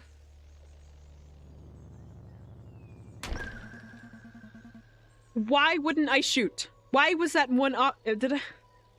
Is this game broken, bro? I wanted to shoot. That man is evil. Salem looks at his weapon and then shakes his head. Another ice bullet flies at them and hits his raft. Damn, not the raft. We can't take any more of those. We can't make any more of those. James shoots another water arrow at the attacker, but the hooded stranger blocks it with a solar shield and vanishes into the woods. Sorry, I messed up. It happens. Too late. You had one job. Let me check it out. He's gone. No more signs of movement. We messed up.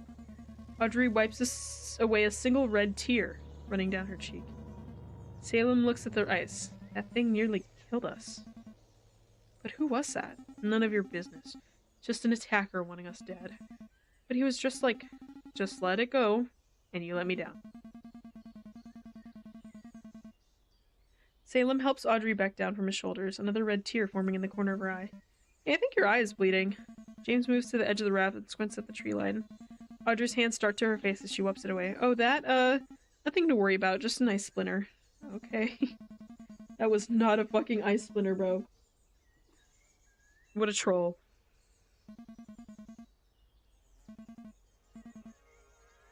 Okay. Audrey draws a deeper breath and unfolds her map as the boys scatter around her. I'm done arguing. We'll take the left path. I need to reach the camp ASAP, whatever it takes. But that skull symbol, I mean, it must be death. They don't print those on maps just for fun. Salem studies the map and his finger tracing over the skull symbol. Guess I'll have to listen to my gut on this one. He looks up to see both James and Audrey. Sal, please, I got a bad feeling about this. We've had enough surprises for the day. We need that emblem. Our family counts on us. My sister, I have to win this.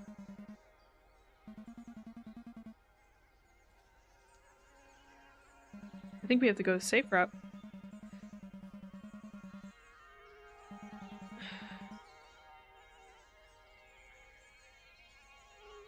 Why do you mention their names? Like, this is just for me.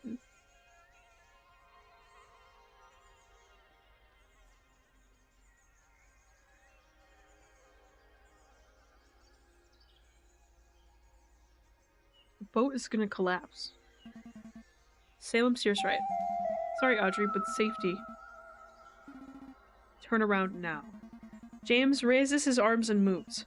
Audrey, calm down. These emblems aren't worth killing for. Not for you, but I have to. My sister, my father, they're counting on me. I'm sure they're proud of you. And you're risking your life to be here. They love... You know nothing about me. Audrey, we are not your enemies. I have to win. Please, Audrey. Audrey retracts her sword with the press of a button, drops to her knees, her whole body shaking as she struggles to catch her breath. James touches the cut on the left of his throat, blood running from it when Audrey bursts to tears. They're like genuinely making me choose. I don't really like that. Like, they both are different, but James is in pain. Like, physical. Salem takes off his scarf and tapes up the cut on James' throat. Scarfy? But it's only a... But me no buts. He's red anyway, just give him back once the bleeding stops. James smiles and nods while Audrey is still sobbing. Thanks, Sal. I will cherish him. You better. Salem rests his forehead against James's... The two of them smiling before pulling back. Audrey wipes away her tears and gets up again. Okay, I demand you two to never talk about this again. About what? Exactly. Now, you better get the motor running.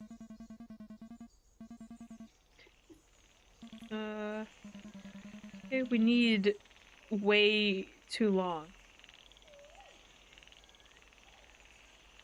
What? I hope at least Lynn made it. The buzzing alarm echoes over the river, turning into a voice. Attention, all remaining storm oaks. 1 hour left till the end of sundown. Current status, 90 storm oaks active, 110 storm oaks eliminated. All sectors except the direct path to the camp are now declared forbidden. Overseers, patrollers intensified. First green order emblem awaits. Oh, the word the a worthy recipient. Damn. Only 1 hour? Don't worry, 1 hour is still a lot of time. Oh, how I hate your optimism. You should have both listened to me.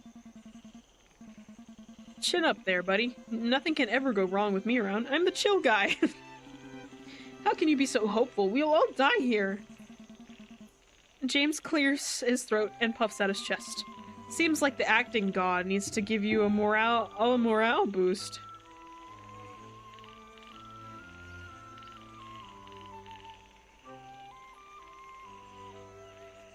A morale boost might not be the worst thing right now. Finally, a believer. Okay, now I'm curious. Come on, entertain me. Dude, she has crazy mood swings. She's low-key cooked. James throws open his jacket, flexing like a Greek statue. Behold!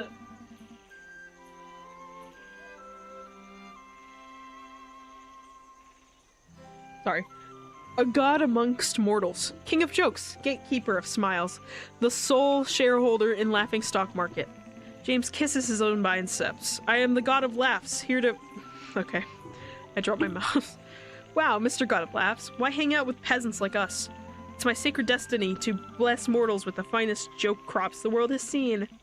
Audrey leans closer to Salem, whispering, does he ever stop? You fed the fire, this is on you. Blasphemy! The god of comedy senses unbelievers aboard.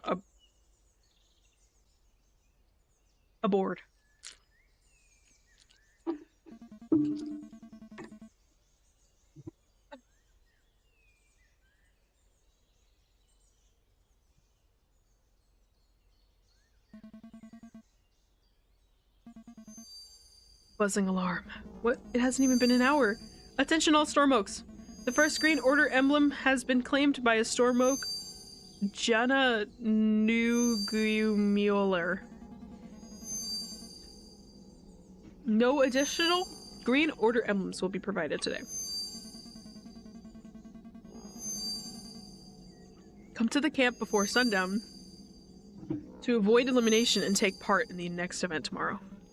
So, Lynn wasn't first. Chin up, she's a fighter, she'll be fine. That was my GOE, why? movement. Strange figures hide in the shadows. Mutants. This must be one of the forbidden sectors. Her EP stands with a click. James waves at them, answering. Wait, and they answer him by starting to hum. Fascinating. They're watching us. Subhuman mutations.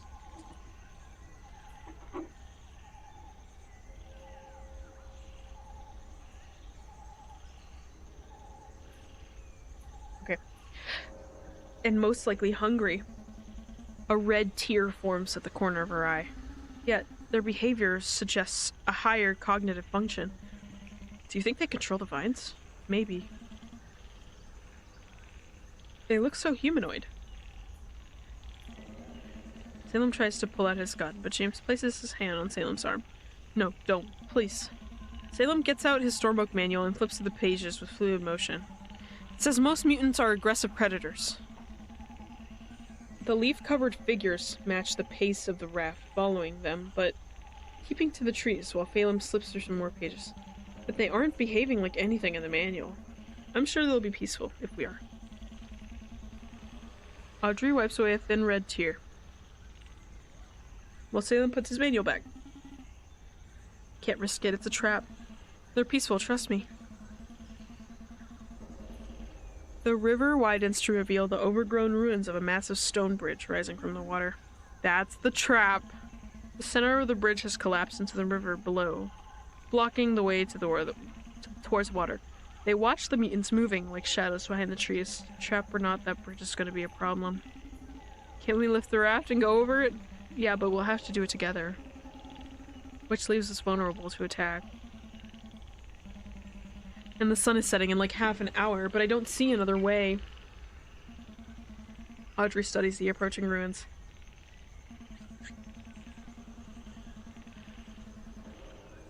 The raft drifts closer to the ruins, perfectly arches reduced to the broken teeth, concrete twisted by unnatural force. I have a strange feeling about this place. The raft comes to a stop at the bridge ruins. Quietly, let's get it over with. James and Audrey nod as they heave the heavy raft out of the water, dragging it over the bridge ruins to the far side of the river. The raft catches on the rusty metal rod sticking out of the concrete. It's stuck. The mutants step out from behind the trees, some rushing towards them. They begin low humming and raise wooden bows made of crude red branches. It was a trap all along. What now?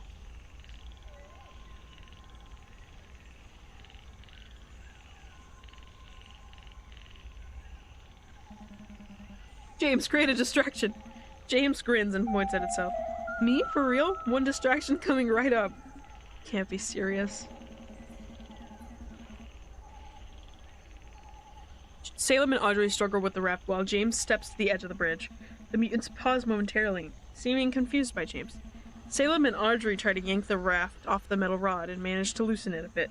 James bows theatrically, causing mutants to raise their bows. Time to be a hero. James jumps off the ruins, raises his hand, spreading his middle finger to a V shape. What is he doing? The humming stops and the figures lower their bows, watching James gesture. Salem and Audrey manage to free the raft over the bridge, the mutants still staring at James. James keeps his stance back turned towards the other teens, one hand slipping inside his jacket. James, we got it, come on. James doesn't move, his hidden hand fumbling under his jacket while Salem and Audrey push the raft into the water. James, we will leave without you. James takes his hands down, turns around, and jumps onto the raft. What was that? What? Your finger. That sign you did. Oh, that, yeah? Just something my father taught me.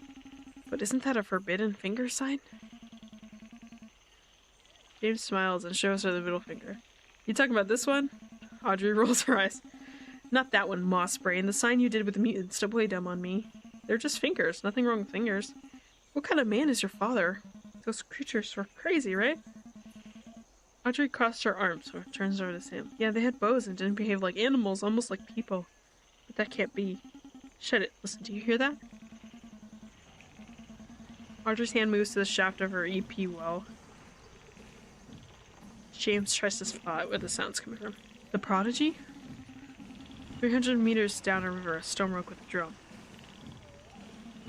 How on earth can you see that? Not now. She grabs Salem's leg and looks up to him. He has an overseer with him. They're here to eliminate us. Yeah, we're likely in a forbidden sector. James isn't officially registered. We should be cautious about who we trust.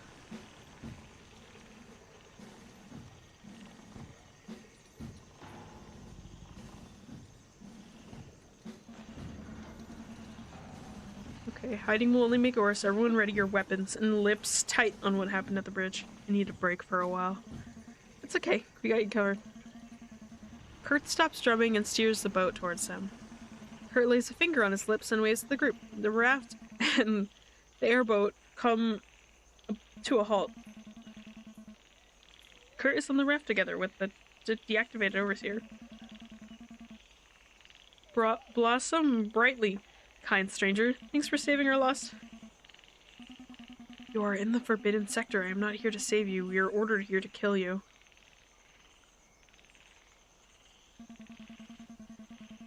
Salem grabs his gun and points it at Kurt. Red lights begin to blink. Hands up. No one is going to kill us. Kurt raises his hands. Keep it down, Salem. You're still alive?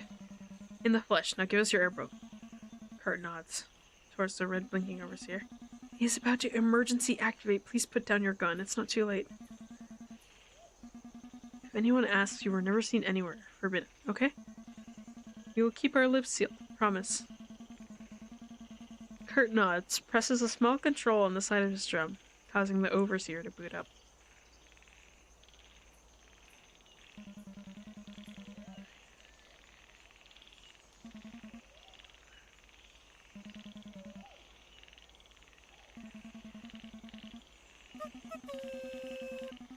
And congratulations! You're all about to make it. You down there, which must be Audrey Richter, ranked sapling. Audrey, still completely out of breath, raises a hand towards Kurt as a greeting. Blossom brightly. You okay down there? Audrey nods, gives a faint thumbs up. Moving on. Salem, correct. You're the only mighty oak just like me. But wait a minute, who is this?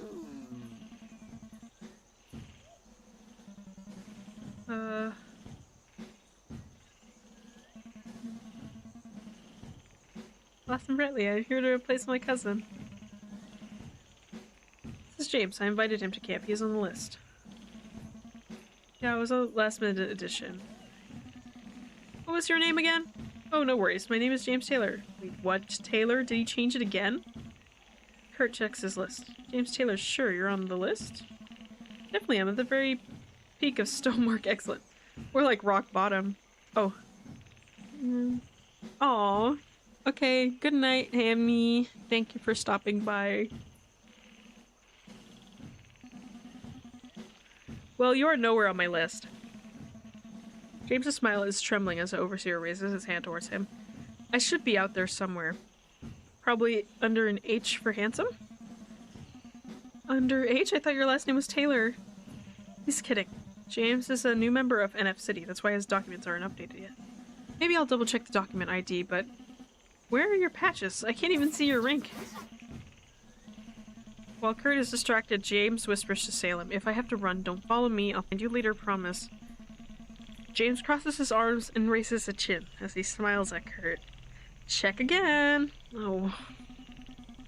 I double checked, but sorry, no James. Wait, can't we? There is nothing more I can do.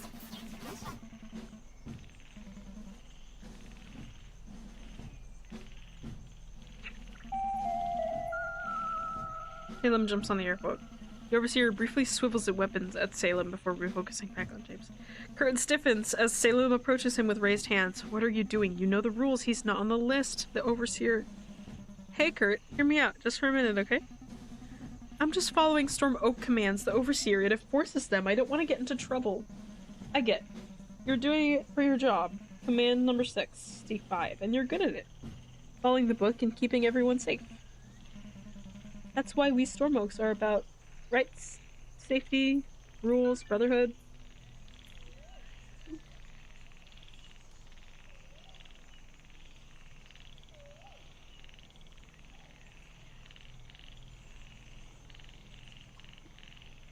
Yeah. James from the ref gives 2 thumbs up and mouths, "Good start." Look, Kurt, I'd never ask you to break the rules. I'm not that kind of guy. But here's the thing. James is on the list. He was just added late. You know how chaotic things can get. Added late? That doesn't sound right. Hey look, I am a mighty oak as well. I would never lie to you, promise. But the commands, the protocol, the overseer...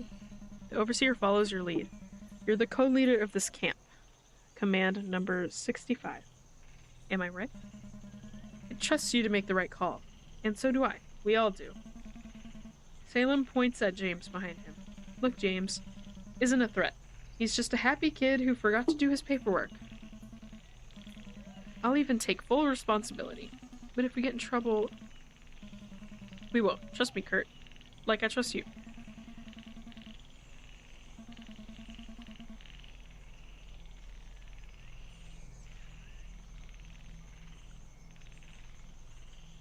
Kurt takes a deep breath.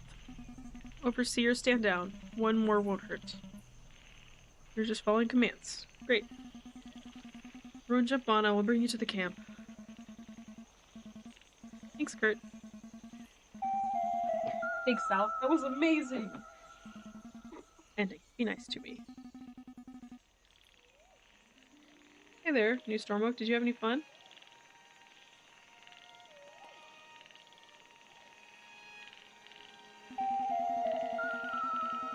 Dev, switch listening? Sorry, I have no clue what you're talking about. But first things first. You're still alive? Oh, thanks, Sylvina. Now, I'm not the only mighty oak in camp. So first helping out this Storm Oak back there, now it's a real world-class Storm Oak. Please keep up the good work. Even though, with what Al did to him, so unbelievably cruel. About the shooting, you'd better have practiced that some more. Sorry being so blunt, I want you to succeed in the future. Wolfgang also wants me to evaluate the subject's decision-making patterns. Okay. So, pretty great job with those choices you made. Please don't tell him I said that wrong. Like I said, hope it's okay if you tell a little bit about yourself. First of all, none of your friends earned the Korean Order emblem this time. It's not something General Wolfgang counts out lightly. He did offer me a GOE for assisting him on this job. I really hope I won't disappoint him with that. Kurt clears his throat. Moving on. You know what? I was asked by General Wolfgang to give you a report on your decisions during the sundown. Let's see here. Oh, wow. This paper's a mess. Sorry about that. You were a little bold here and there. Nice balance. Extremely reliable. Like everyone can count on you for everything. Moderately agreeable. You can compromise. Moderately open. You're willing to try new things. You're really into James? Like super best friends who could totally share a bunk bed without being weird? It's awesome. Just be careful, okay? I wish I had a friend like that. You and Audrey don't seem too close. Maybe it's just different personalities. Puts down his paper and plays a kazoo again. That's about it. Oh, before you go, I have to tell you. Please go ahead and give the Rottenroots episode 1, whatever the hell that is, another try. There's so much more to uncover here. Okay. 14 ways to end?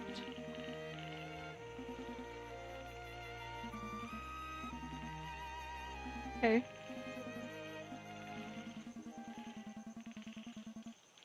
Wait, what the fuck? Wasn't he brown? Who is this guy?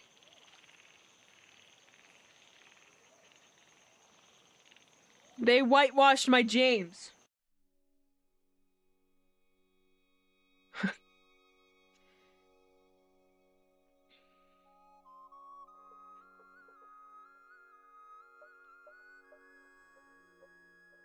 Well, honestly,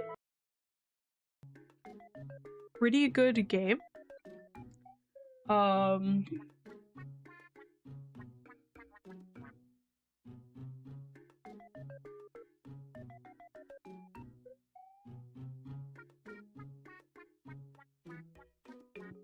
Right. Well, that was really nice. I didn't know there's 14 ways that the movie can end. Movie? The game can end. In each episode? That's kind of crazy. That's dedication. That was really good though.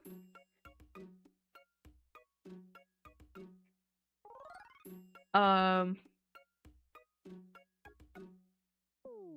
think I'll put my review in right after I end the stream, but I'm gonna end it a little bit early. I normally do 5 hours, but it's getting to that time where it's almost sleep time, so thank you everyone who stopped by. Very happy. I didn't get to play multiple games like I thought I would. But I'm still very happy that I was able to stream at all, because it's been a while. And yeah, thank you.